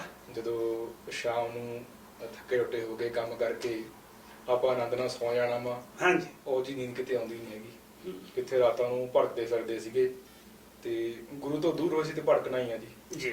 ਤੇ ਸੋ ਪਰਮੇਸ਼ਰ ਦੀ ਕਿਰਪਾ ਹੋਈ। ਬਹੁਤ ਕੁਝ ਲਮਹੇ ਬੜੇ ਮਾੜੇ ਤਰੀਕੇ ਨਾਲ ਬਤੀਤ ਕੀਤੇ, ਬਹੁਤ ਮਾੜੇ ਕੰਮ ਕੀਤੇ। ਇੱਥੇ ਮੁੰਡਿਆਂ ਨਾਲ ਗਰੁੱਪਾਂ 'ਚ ਘੁੰਮੇ, ਜੋ ਇੱਥੇ ਅੱਜ ਕੱਲ੍ਹ ਸਰੀ ਚੱਲਦਾ ਵਾ ਅਸੀਂ ਜੀ। ਦੇਖ ਚੁੱਕੇ ਹਾਂ, ਕਰ ਚੁੱਕੇ ਹਾਂ। ਹੂੰ ਤੇ ਪਰ ਪਰਮੇਸ਼ਰ ਦੀ ਬਸ ਇਹੀ ਕਿਰਪਾ ਵੀ ਜਿਉਂਦੇ ਜਾਂਦੇ ਸਹੀ ਸਲਾਮਤ ਸਾਬਤ ਸੂਰਤ ਬੈਠੇ ਆ। ਤੇ ਕੋਟਾਂ ਕੋਲ ਸ਼ੁਕਰ ਆ ਪਰਮੇਸ਼ਰ ਦਾ ਜਿਨ੍ਹਾਂ ਨੇ ਇਹ ਬਖਸ਼ਿਸ਼ ਕੀਤੀ ਆ। ਮੈਂ ਕਹਿੰਦਾ ਹਰ ਇੱਕ ਬੱਚੇ ਤੇ ਇਹ ਬਖਸ਼ਿਸ਼ ਹੋਵੇ ਤੇ ਉਹਨਾਂ ਨੂੰ ਪਤਾ ਲੱਗੇ ਵੀ ਗੁਰਸਿੱਖੀ ਕਿੰਨੀ ਖੂਬਸੂਰਤ ਆ। ਇਹਨੂੰ ਆਪਾਂ ਥੋੜਾ ਜਿਹਾ ਹੋਰ ਦੂਰ ਲੈ ਜਾਂਦੇ ਆਪਾਂ ਗੁਰਸਿੱਖੀ 'ਚ। ਜੀ। ਹੁਣ ਮੈਂ ਜਿੱਥੋਂ ਮਰਜ਼ੀ ਸਿੱਖਿਆ ਵਾ, ਮੇਰੀ ਜੋ ਮਰਜ਼ੀ ਭਾਵਨਾ, ਜੋ ਮੇਰੀ ਮਰਜ਼ੀ ਮਰਿਆਦਾ ਮੰਨਾਂ ਮੈਂ, ਪਰ ਜੇ ਮੇਰੇ ਮੂਹਰੇ ਗੁਰਸਿੱਖ ਬੈਠਾ ਵਾ, ਉਹਨੂੰ ਗੁਰਸਿੱਖ ਜਾਣ ਕੇ ਚੱਲੀਏ ਨਾ, ਫਿਰ ਵੱਖਰਾ ਆਨੰਦ ਆ। ਜੇ ਆਪਾਂ ਨੂੰ ਕਿਹੜੀ ਤੂੰ ਕਿੱਥੋਂ ਪੜ੍ਹਿਆ, ਤੂੰ ਕਿਹੜੀ ਟਕਸਾਲ 'ਚ ਗਿਆ, ਕਿੱਥੇ ਗਿਆ, ਉੱਥੇ ਪੰਗਾ ਪੈ ਜਾਂਦਾ ਨਾ। ਉਹ ਫਿਰ ਮੂਹਰੇ ਬੰਦਾ ਬੱਚਾ ਦੇਖ ਰਿਹਾ ਜਿਹਨੇ ਗੁਰਸਿੱਖੀ ਵੱਲ ਹਜੇ ਨਹੀਂ ਆਇਆ, ਉਹਦੇ ਤੇ ਅਸਰ ਪੈ ਰਿਹਾ। ਲੋਕਾਂ ਦੇ ਲੈ ਤਾਂ ਇਹ ਤਾਂ ਆਪਸ ਵਿੱਚ ਲੜੀ ਜਾ ਰਹੇ ਨੇ। ਸੋ ਮੇਰਾ ਮਨ ਇਹੀ ਕਹਿੰਦਾ ਵੀ ਆਪਾਂ ਪਿਆਰ ਨਾਲ, ਗੁਰਸਿੱਖੀ ਪਿਆਰ ਆ, ਇੱਕ ਬਹੁਤ ਵੱਡਾ ਪਿਆਰ ਵੰਡੀਏ ਆਪਾਂ, ਤੇ ਬਹੁਤ ਕੁਝ ਹੋ ਸਕਦਾ ਵਾ। ਸਾਡੇ ਘਰ ਵਿੱਚ ਪਿਆਰ ਸੀ। ਮਾਤਾ ਜੀ ਨੂੰ ਜਿਹੜੇ ਸੀਗੀਆਂ ਸਹੇਲੀਆਂ, ਉਹਨਾਂ ਨੇ ਕਹਿਣਾ ਵੀ ਤੁਸੀਂ ਘਰੇ ਪ੍ਰਕਾਸ਼ ਕੀਤਾ, ਤੇਰਾ ਮੁੰਡਾ ਇੱਧਰ ਭੱਜਿਆ ਫਿਰਦਾ। ਮਾਤਾ ਜੀ ਨੂੰ ਭਰੋਸਾ ਸੀਗਾ, ਅਰਦਾਸ ਕਰਦੇ ਸੀਗੇ। ਤੇ ਜੇ ਉਹ ਕਹਿੰਦੇ ਕੋਈ ਨਾ ਵੀ ਠੀਕ ਆ, ਭੱਜਿਆ ਫਿਰਦਾ, ਛੱਡੋ ਪਰੇ ਦੀ ਕੀ ਅਰਦਾਸ ਕਰਨੀ ਆ, ਤੇ ਪਿਆਰ ਨਾ ਕਰਦੇ, ਉਹ ਉਹਨਾਂ ਨੇ ਉਹਦਾ ਪਿਆਰ ਕਰੀ ਗਏ। ਮੈਂ ਰਾਤ ਨੂੰ ਜੇ ਮਰਜ਼ੀ ਉਹਨਾਂ ਨੇ ਆ ਕੇ ਰੋਟੀ ਦੇਣੀ, ਪ੍ਰਸ਼ਾਦਾ ਪੁੱਛਣਾ, ਸਵੇਰੇ ਫੇਰ ਲੰਚ ਵਾਸਤੇ ਤਿਆਰ ਕਰ ਦੇਣਾ ਕੰਮ ਵਾਸਤੇ। ਸੋ ਕਹਿਣ ਦਾ ਭਾਵ ਪਿਆਰ ਵੰਡਿਆ। ਤਾਂ ਉਹਨਾਂ ਨੇ ਤਾਂ ਫਿਰ ਗਲਵੈਕੜੀ 'ਚ ਮੈਨੂੰ ਲੈ ਕੇ ਆਪਦੇ ਰੱਖਿਆ, ਤਾਂ ਮਹਾਰਾਜ ਦੀ ਕਿਰਪਾ ਨਾਲ ਗੁਰਸਿੱਖੀ ਫਿਰ ਵਾਪਸ ਆ ਗਈ। ਜੇ ਹੁਣ ਧੱਕੇ ਮਾਰ ਕੇ ਕਹਿੰਦੇ ਜਾ ਪਰ ਭੱਜਾ ਤੂੰ, ਤੇ ਫਿਰ ਉਹ ਸ਼ਾਇਦ ਨਾ ਕਰ ਪਾਉਂਦੀ, ਬੰਦਾ ਭੜਕ ਜਾਂਦਾ ਵਾ। ਸੋ ਤੁਹਾਨੂੰ ਲੱਗਦਾ ਹੈ ਕਿ ਅਰਦਾਸ ਦੇ ਵਿੱਚ ਇੱਕ ਸ਼ਕਤੀ ਹੈ, ਇੱਕ ਪਾਵਰ ਹੈ। ਜਦੋਂ ਇੱਕ ਮਨ ਦੇ ਵਿੱਚ ਇਹ ਵਿਚਾਰ ਬਣ ਜਾਂਦਾ ਹੈ, ਮੰਨ ਲਓ ਮਾਪਿਆਂ ਦੇ, ਭਾਵੇਂ ਤੁਹਾਡੇ ਨਹੀਂ ਸੀ, ਕਿਉਂਕਿ ਤੁਸੀਂ ਇਸ ਸੰਸਾਰਿਕ ਦੁਨੀਆ, ਆਤਮਿਕ ਦੁਨੀਆ ਨੇ, ਜਿਹੜੀ ਬਾਹਰਲੀ ਸੰਸਾਰੀ ਦੁਨੀਆ, ਉਹਦੇ ਵਿੱਚ ਵਿਚਰ ਕੇ ਦੇਖ ਲਿਆ। ਤੇ ਉਸ ਤੋਂ ਬਾਅਦ ਤੁਹਾਡੇ ਮਾਤਾ ਜੀ ਦਾ ਤੁਸੀਂ ਵਾਰ-ਵਾਰ ਜ਼ਿਕਰ ਕਰ ਰਹੇ ਹੋ ਕਿ ਮਾਤਾ ਜੀ ਦੀਆਂ ਅਰਦਾਸਾਂ ਨੇ ਇਧਰਲੇ ਪਾਸੇ ਲਿਆਂਦਾ, ਕਿਉਂਕਿ ਤੁਹਾਨੂੰ ਲੱਗਦਾ ਹੈ ਕਿ ਮਾਤਾ ਜੀ ਦਾ ਸ਼੍ਰੀ ਗੁਰੂ ਗ੍ਰੰਥ ਸਾਹਿਬ ਮਹਾਰਾਜ ਜੀ ਤੇ ਬਹੁਤ ਭਰੋਸਾ ਹੈ। ਬਿਲਕੁਲ। ਜੋ ਜਿਸ ਪ੍ਰਾਣੀ ਅੰਦਰ ਆ ਜਿਹੜਾ ਬੰਦਾ ਨਾਮ ਜਪਦਾ ਜੀ, ਨਿਤਨੇਮੀ ਪੱਕਾ ਵਾ, ਰਹਿਣੀ ਬਹਿਣੀ ਕਹਿਣੀ ਸੋ ਪੱਕੇ ਨੇ। ਹਾਂਜੀ। ਚਾਹੇ ਉਹਦੇ ਮੂਹਰੇ ਕੋਈ ਉਹਦਾ ਘਰ ਵਾਲਾ ਬੈਠਾ, ਚਾਹੇ ਕੋਈ ਉਹਦੇ ਮੂਹਰੇ ਰਿਸ਼ਤੇਦਾਰ ਬੈਠਾ, ਜਿਹਨੇ ਉਹਨੇ ਗੱਲ ਉਹੀ ਕਰਨੀ ਜੋ ਗੁਰੂ ਦੀ ਗੱਲ ਆ ਨਾ, ਉਸ ਤੋਂ ਉਲਟ ਨਹੀਂ ਜਾਣਾ। ਤਾਂ ਉਹ ਬੰਦੇ ਅੰਦਰ ਰੱਬ ਬੈਠਾ ਵਾ। ਤੇ ਜੋ ਬੰਦਾ ਪੁਕਾਰ ਕਰ ਰਿਹਾ ਵਾਰ-ਵਾਰ ਗੁਰੂ ਸਾਹਿਬ ਜੀ ਆਹ ਗੱਲ ਕਰੋ, ਤਾਂ ਪਰਮੇਸ਼ਰ ਜੀ ਮੰਨਦੇ ਨੇ। ਮੇਰਾ ਯਕੀਨ ਹੈ ਕੋਈ ਮੇਰੀ ਲਾਈਫ ਤੇ ਖੁਦ ਹੋ ਚੁੱਕਿਆ ਵਾ ਜੀ। ਮੈਂ ਤਾਂ ਪ੍ਰੈਕਟਿਕਲੀ ਦੇਖ ਚੁੱਕਿਆ ਨਾ। ਜਦੋਂ ਕੋਈ ਕਦੇ ਬਿਲਕੁਲ ਕਿਨਾਰਾ ਹੋਵੇ, ਮੈਂ ਕਿਨਾਰੇ ਤੋਂ ਮੁੜ ਕੇ ਆਇਆ ਜੀ। ਤੇ ਸੋ ਬੜਾ ਯਕੀਨ ਹੈ, ਮੈਨੂੰ ਵੀ ਭਰੋਸਾ ਵਾ। ਅਰਦਾਸਾਂ ਮੈਂ ਵੀ ਕਰਕੇ ਦੇਖੀਆਂ ਮਹਾਰਾਜ ਤੇ ਮਹਾਰਾਜ ਜੀ ਮੰਨਦੇ ਨੇ, ਸੁਣਦੇ ਨੇ, ਬਿਲਕੁਲ ਸੁਣਦੇ ਨੇ। ਗੱਲ ਤਾਂ ਹੈ ਕਿ ਆਪਣੀ ਅੰਦਰ ਪ੍ਰੇਮ ਭਾਵਨਾ ਕਿੰਨੀ ਹੈ ਤੇ ਆਪਣਾ ਜੀਵਨ ਕਹਿੰਦੇ। ਕਹਿੰਦੇ ਅਸੀਂ ਅਰਦਾਸਾਂ ਕਰਦੇ ਹਾਂ, ਸਾਡਾ ਕੁਝ ਹੁੰਦਾ ਨਹੀਂ ਜੀ। ਜੇ ਤੁਸੀਂ ਮੰਗਣਾ ਹੀ ਮੇਰਾ ਘਰ ਬਣ ਜਾਵੇ ਜੀ, ਮੇਰਾ ਉਹ ਬਣ ਜਾਵੇ, ਉਹ ਦੁਨੀਆ ਜੇ ਗੁਰਸਿੱਖੀ ਮੰਗ ਲਈ ਉਹ ਸਭ ਕੁਝ ਆ ਜਾਂਦਾ ਜੀ। ਜੇ ਘਰ ਵਿੱਚ ਗੁਰਸਿੱਖੀ ਨਹੀਂ ਹੈਗੀ, ਮੈਨੂੰ ਸਿੰਘ ਜਾਣਦੇ ਆ, ਵੱਡੇ ਵੱਡੇ ਮਹਿਲ ਨੇ, ਰਿਚਮੰਡ ਵਿੱਚ ਸਿੰਘਾਂ ਦਾ ਬੰਦੇ ਦਾ ਘਰ ਆ, ਕੱਲਾ ਪਿਆ, ਮੁੰਡੇ ਦੇ ਦੋਨੇ ਗੈਂਗਵਾਰ ਚ ਮਰ ਚੁੱਕੇ ਆ। ਹੁਣ ਏਡਾ ਵੱਡਾ ਘਰ, ਉਹਦਾ ਮਹਿਲਾਂ ਵਾਲਾ ਘਰ ਕੀ ਕਰਨਾ ਉਹਨੇ।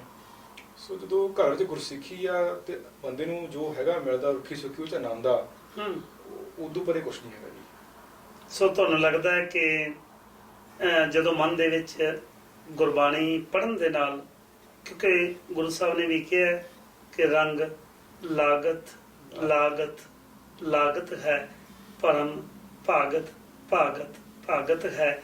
ਸੋ ਇਹ ਜਿਹੜਾ ਰੰਗ ਮਹਾਰਾਜ ਨੇ ਤੁਹਾਨੂੰ ਲਾਇਆ, ਇਹ ਜਿਹੜਾ ਭਾਗ ਲਾਇਆ, ਤੁਹਾਨੂੰ ਲੱਗਦਾ ਨਹੀਂ ਵੀ ਸੇਵਾ ਵੀ ਗੁਰੂ ਸਾਹਿਬ ਨੇ ਆਪ ਲਈ ਹੈ ਤੁਹਾਡੇ ਤੋਂ? ਬਿਲਕੁਲ ਜੀ, ਮੇਰਾ ਜ਼ਰੂਰ ਮੰਨਣਾ ਹੈ। ਕਿਉਂਕਿ ਦੇਖੋ, ਜਦੋਂ ਮਾਤਾ ਜੀ ਨੇ ਅਰਦਾਸਾਂ ਕਰਦੇ ਦੇਖਦੇ ਸੀਗੇ, ਤੇ ਉਸ ਤੋਂ ਬਾਅਦ ਫਿਰ ਜਦੋਂ ਮਹਾਰਾਜ, ਮੈਂ ਤੁਹਾਨੂੰ ਗੱਲ ਪਰਸਨਲ ਸ਼ੇਅਰ ਕਰਦਾ, ਤੇ ਮੈਂ ਇੱਕ ਵਾਰੀ ਹੋਰ ਰੇੜ ਤੇ ਕਹਿ ਚੁੱਕਿਆ ਗੱਲ ਇਹ, ਉਦੋਂ ਐਂ ਮਾਹੌਲ ਬਣ ਗਿਆ ਸੀ ਜੀ। ਸੋ ਮੈਂ ਵੀ ਮਹਾਰਾਜ ਕੋਲ ਅਰਦਾਸ ਕਰਨੀ, ਮਹਾਰਾਜ ਜੀ ਵੀ ਮੈਨੂੰ ਦੇਸ਼ ਕੌਮ ਦੀ ਸੇਵਾ ਦੇਵੋ। ਹਰ ਰੋਜ਼ ਨਿਤਨੇਮ ਕਰਨ ਤੋਂ ਬਾਅਦ ਸਵੇਰੇ ਸ਼ਾਮ ਜੋ ਮਹਾਰਾਜ ਨੂੰ ਇਹੀ ਅਰਦਾਸ ਕਰਨੀ, ਮਹਾਰਾਜ ਮੇਰੇ ਤੋਂ ਸੇਵਾ ਲਓ ਕੋਈ।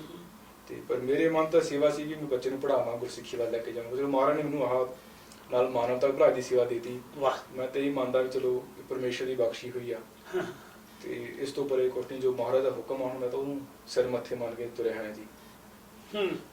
ਇਹਦੇ ਵਿੱਚ ਤੁਸੀਂ ਕੀ ਸਮਝਦੇ ਹੋ ਕਿ ਤੁਸੀਂ ਐਜੂਕੇਸ਼ਨ ਇੱਥੇ ਆ ਕੇ ਲਈ, ਸਾਰਾ ਕੁਝ ਕਾਲਜ ਯੂਨੀਵਰਸਿਟੀ ਇੱਥੇ ਹੀ ਪੜ੍ਹੇ ਸੀ? ਹਾਂਜੀ, ਮੈਂ ਗ੍ਰੇਡ 7 ਚ ਇੱਥੇ ਆ ਗਿਆ ਸੀਗਾ, ਤੇ ਫਿਰ ਹਾਈ ਸਕੂਲ ਜਿੱਥੇ ਗਿਆ, ਫਿਰ ਮੁੜ ਕੇ ਕਾਲਜ ਇੱਥੇ ਗਏ।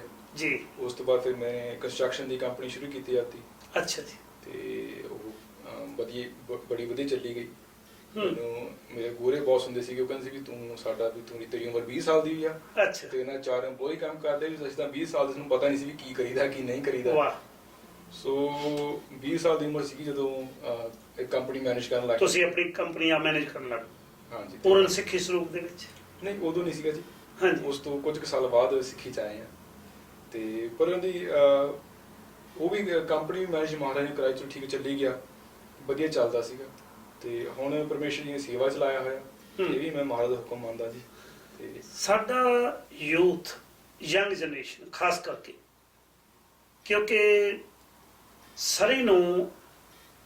ਸਰੀ ਸ਼ਹਿਰ ਹੈ ਜਿਹੜਾ, ਉਹਨੂੰ ਲਹਿੰਦੇ ਤੇ ਚੜ੍ਹਦੇ ਪੰਜਾਬ ਤੋਂ ਬਾਅਦ ਦੂਸਰਾ ਤੀਜਾ ਪੰਜਾਬ ਗਿਣਿਆ ਜਾਂਦਾ ਹੈ।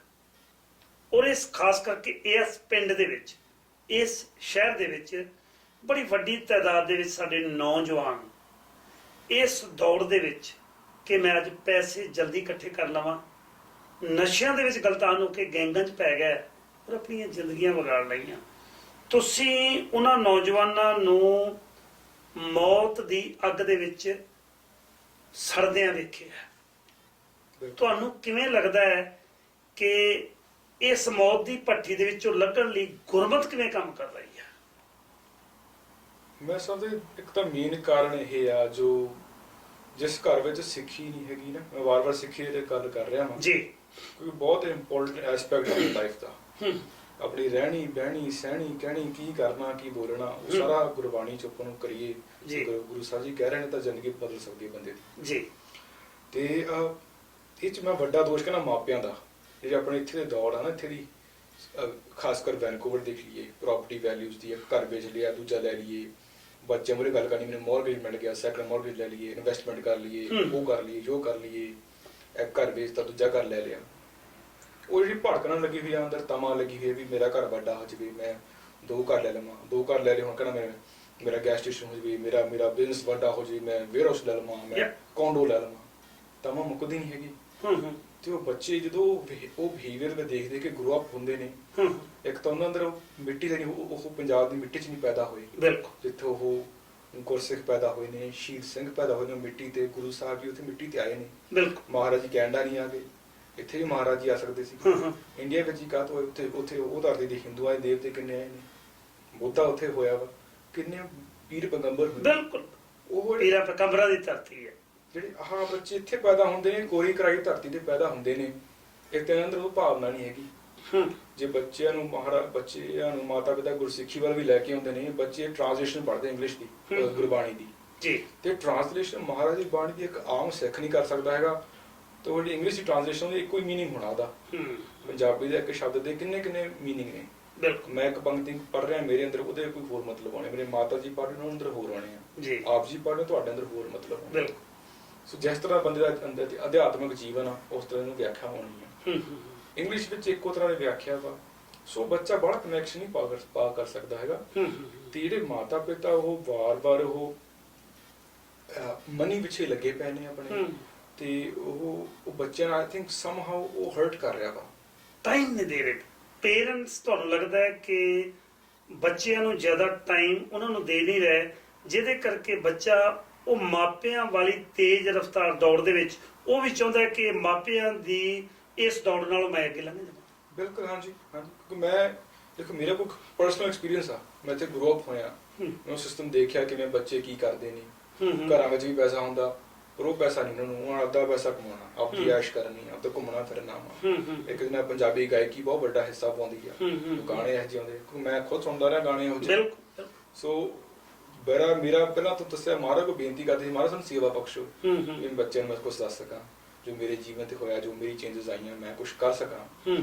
ਪਰ ਚਲੋ ਮਹਾਰਾਜ ਨੇ ਸੇਵਾ ਹੋਰ ਲਾਈ, ਜਿਵੇਂ ਵੀ ਹੈਗਾ ਵਾ, ਉਹ ਦੇਖਿਆ ਹੋਇਆ ਵੀ ਸਿਸਟਮ ਚੱਲਦਾ ਕਿਵੇਂ ਆ, ਤੇ ਨਾਲ ਮੁੰਡੇ ਦੇ ਰਿਹਾ ਹੋਇਆ ਵੀ ਉਹ ਕਿਵੇਂ ਇਹਨਾਂ ਦੇ ਘਰ ਦੇ ਬਿਹੇਵੀਅਰ ਸੀ। ਕਈਆਂ ਦੇ ਡਿਵੋਰਸ ਹੋਏ ਸੀਗੇ, ਕਈਆਂ ਦੇ ਪੇਰੈਂਟਸ ਆਪ ਨਸ਼ਾ ਕਰਦੇ ਸੀ ਘਰ ਦੇ ਵਿੱਚ, ਤੇ ਹਾਲਾਂਕਿ ਹੁਣ ਬਹੁਤ ਜ਼ਿਆਦਾ ਆਪਾਂ ਨੂੰ ਇੱਥੇ ਇਹ ਕੇਸ ਨਹੀਂ ਆ ਰਹੇ, ਪਰ ਆਪਣੇ ਬੜੇ ਵਧੀਆ ਪਰਿਵਾਰ ਕੋਕੇਨ ਵਗੈਰਾ ਘਰੇ ਆਮ ਕਰਦੇ ਨੇ। ਆਪਾਂ ਨੂੰ ਹਜੇ ਗੱਲਾਂ ਸਾਹਮਣੇ ਨਹੀਂ ਆ ਰਹੀਆਂ, ਇਹ ਪਰਦੇ ਦੇ ਪਿੱਛੇ ਨੇ, ਹੌਲੀ ਆਉਣਗੀਆਂ। 4-5 ਸਾਲ ਤੁਸੀਂ ਵੇਟ ਕਰ ਲਓ, 10 ਕੁ ਸਾਲ ਵੇਟ ਕਰ ਜਿਹੜੀ ਨਵੀਂ ਜਨਰੇਸ਼ਨ ਆ ਉਹ ਤਾਂ ਤੁਸੀਂ ਇਹ ਗੱਲ ਆਮ ਹੋ ਜਾਣੀ ਆ ਜੀ।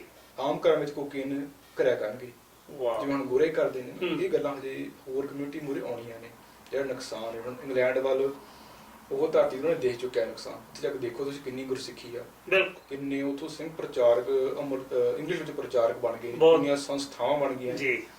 ਆਪਣੀ ਮਿਹਨਤ ਸਾਡੀ ਇੱਥੇ ਪਹਿਲੀ ਸੰਸਥਾ ਹੀ ਆ ਸਿੱਖੀ ਵਿਟਨੈਸ ਫਾਊਂਡੇਸ਼ਨ ਜਿਹੜੀ ਇਹ ਲੈਵਲ ਤੇ ਕੰਮ ਕਰ ਰਹੀ ਹੈ 4 ਸਾਲ ਪੁਰਾਣਾ ਹੀ ਆ ਆਪਾਂ, ਪਰ ਹੋਰ ਕੋਈ ਸੰਸਥਾ ਸਾਡੇ ਕੋਈ ਹੈ ਨਹੀਂ ਕੋਈ ਖਾਸ ਇੱਥੇ ਕੈਨੇਡਾ ਵਿੱਚ। ਪਰ ਇਹਦੇ ਚ ਸਾਡਾ ਇੱਕ ਸਿੱਖੀਜ਼ਮ ਦਾ ਕਨਸੈਪਟ ਹੈ, ਕਿਰਤ ਕਰਨੀ, ਨਾਮ ਜਪਣਾ ਤੇ ਵੰਡ ਛਕਣਾ। ਮੇਨ ਬੇਸ ਇਹਨਾਂ ਤਿੰਨਾਂ ਸਿਧਾਂਤਾਂ ਦੇ ਉੱਤੇ ਸਿੱਖੀ ਖੜੀ ਹੈ। ਸ਼ੁਰੂ ਮਨੁੱਖ ਪੈਦਾ ਹੋਇਆ, ਇੱਕ ਦਿਨ ਆਉਣਾ ਹੈ ਜਿਸ ਦਿਨ ਕਹਿ ਦੇਣਾ ਘਰਦਿਆਂ ਨੇ, ਭਾਈ ਜੀ ਨੇ ਅਰਦਾਸ ਕਰ ਦੇਣੀ ਹੈ, ਕੱਲੇ ਆਵੇ ਨਾਨਕ ਸਦੇ ਉੱਠੀ ਜਾਏ, ਚਲਾ ਗਿਆ, ਜ਼ਿੰਦਗੀ ਖਤਮ।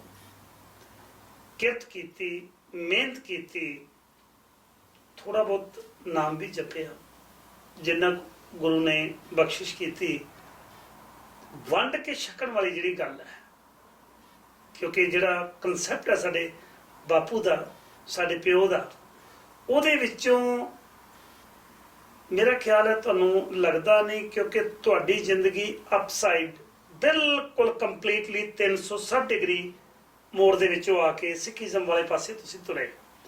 ਤੁਹਾਨੂੰ ਲੱਗਦਾ ਨਹੀਂ ਕਿ ਜਿੱਥੇ ਅਸੀਂ ਆਪਣੇ ਪਰਿਵਾਰਾਂ ਨੂੰ ਵੈਲ ਸੈਟਲ ਕੀਤਾ, ਆਪਣੇ ਬੱਚਿਆਂ ਨੂੰ ਚੰਗੀ ਐਜੂਕੇਸ਼ਨ ਦਿੱਤੀ ਹੈ, ਚੰਗੇ ਘਰ ਦਿੱਤੇ ਨੇ, ਤੇ ਤੁਹਾਨੂੰ ਲੱਗਦਾ ਨਹੀਂ ਕਿ ਜਿਹੜੇ ਪਰਿਵਾਰ ਬਾਹਰ ਉੱਥੇ ਬੈਠੇ ਨੇ, ਜਿਨ੍ਹਾਂ ਕੋਲ ਰਹਿਣ ਲਈ ਘਰ ਨਹੀਂ, ਜਿਨ੍ਹਾਂ ਦੇ ਸਿਰ ਦੇ ਉੱਤੇ ਛੱਤ ਨਹੀਂ, ਜਿਨ੍ਹਾਂ ਕੋਲ ਕੋਈ ਸਕੂਲ ਨਹੀਂ, ਜਿਨ੍ਹਾਂ ਕੋਲ ਰਹਿਣ ਲਈ ਕੋਈ ਟਾਇਲਟਸ ਨਹੀਂ ਜਾਣ ਦੇ ਲਈ, ਸਾਡੇ ਕੋਲ ਕਰੋੜਾਂ ਦੀ ਤਾਦਾਦ ਦੇ ਵਿੱਚ ਸ਼ਿਕਲੀਗਰ, ਵਣਜਾਰੇ, ਸਤਨਾਮੀ ਪਰਿਵਾਰ ਭਾਰਤ ਦੇ ਵਿੱਚ ਬੈਠੇ ਨੇ।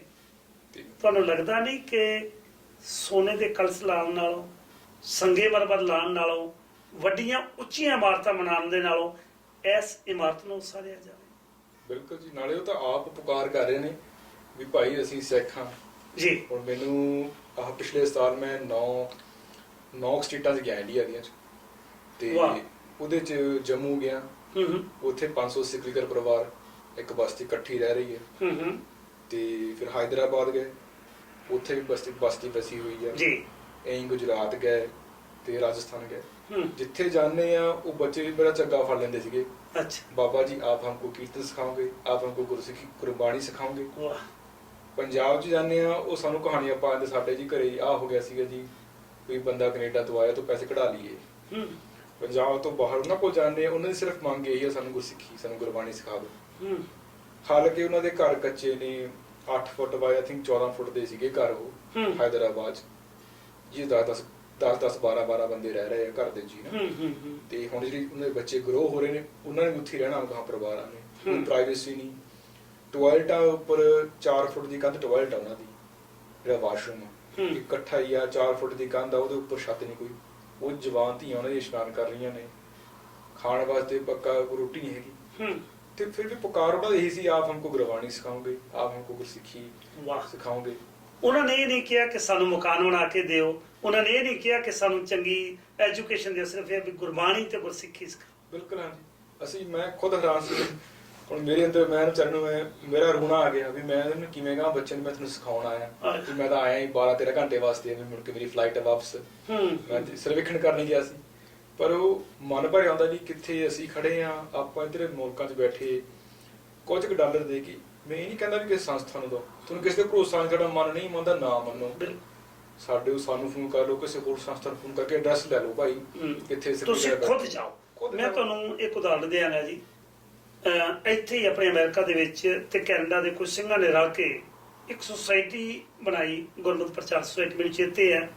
ਉਹਦਾ ਮਕਸਦ ਵੀ ਇਹੀ ਸੀ ਕਿ ਉਹ ਸੁਸਾਇਟੀ ਦੇ ਰਾਹੀਂ ਜਿਹੜੇ ਸ਼ਿਕਲੀਗਰ ਪਰਿਵਾਰ ਨੇ, ਸਿਰਫ ਤੇ ਸਿਰਫ ਇੱਕੋ ਹੀ ਮਕਸਦ ਕਿ ਉਹਨਾਂ ਪਰਿਵਾਰਾਂ ਦੀ ਦਿਲੋਂ ਮਦਦ ਕੀਤੀ ਜਾਵੇ। ਔਰ ਕਈ ਤੁਹਾਡੇ ਵਰਗੇ ਗੁਰਸਿੱਖ ਵੀਰ ਨੇ, ਨੌਜਵਾਨ ਨੇ, ਜਿਹੜੇ ਚਾਹੁੰਦੇ ਨੇ ਕਿ ਅਸੀਂ ਉਹਨਾਂ ਬੱਚਿਆਂ ਨੂੰ, ਜਿਵੇਂ ਬੜੀ ਵਧੀਆ ਸਿੱਖੀ ਅਵੇਅਰਨੈਸ ਫਾਊਂਡੇਸ਼ਨ ਬਹੁਤ ਵਧੀਆ ਕੰਮ ਕਰ ਰਹੀ ਹੈ, ਇਹਦੇ ਨਾਲ ਨਾਲ ਇਉਂ ਨਹੀਂ ਲੱਗਦਾ ਕਿ ਮੇਰਾ ਖਿਆਲ ਹੈ ਜੇ ਹਰ ਗੁਰਸਿੱਖ, ਜਿੰਨੇ ਕੁ ਅਸੀਂ ਬਾਹਰ ਵਿਦੇਸ਼ਾਂ ਦੇ ਵਿੱਚ ਬੈਠੇ ਹਾਂ, ਸਾਡੀ ਜਿੰਨੀ ਕੁੱਲ ਵਸੋਂ ਪੰਜਾਬ ਦੇ ਵਿੱਚ ਹੈ, ਉਸ ਨਾਲੋਂ ਵੱਧ ਸਿੱਖਾਂ ਦੀ, ਪੰਜਾਬੀਆਂ ਦੀ ਵਸੋਂ ਬਾਹਰ ਵਿਦੇਸ਼ਾਂ 'ਚ, ਸਾਰੇ ਮੁਲਕਾਂ ਦੇ ਵਿੱਚ ਬਿਲਕੁਲ ਜੀ, ਬਿਲਕੁਲ ਬਰਾਬਰ ਦੀ ਵਸੋਂ ਹੈ। ਜੇ ਇੱਕ ਪਰਿਵਾਰ ਜਿੰਨੀ ਵਸੋਂ ਹੈ, ਇੱਕ ਜੀ ਇਹ ਸੋਚੇ ਕਿ ਮੈਂ ਇੱਕ ਜੀ ਨੂੰ ਇੰਡੀਆ ਦੇ ਵਿੱਚ ਅਡਾਪਟ ਕਰਨਾ ਹੈ, ਮੈਂ ਇਸ ਪਰਿਵਾਰ ਦੀ ਦੇਖ ਰੇਖ ਕਰਨੀ ਹੈ, ਤੇ ਮੇਰਾ ਖਿਆਲ ਹੈ ਵੀ ਉਹ ਦਿਨ ਦੂਰ ਨਹੀਂ ਕਿ ਦੁਨੀਆ ਦਾ ਹਰ ਵਿਅਕਤੀ ਜੇ ਕ੍ਰਿਸਚਨ ਬਣ ਸਕਦਾ ਹੈ। 25 ਦਸੰਬਰ ਪੂਰੇ ਦੁਨੀਆ ਭਰ ਦੇ ਵਿੱਚ ਮਨਾਇਆ ਜਾਂਦਾ ਹੈ। ਕਿਉਂ? ਇੱਕ ਸੂਲੀ ਤੇ ਟੰਗਿਆ ਗਿਆ ਸੀ, ਸਿਰਫ ਇੱਕ।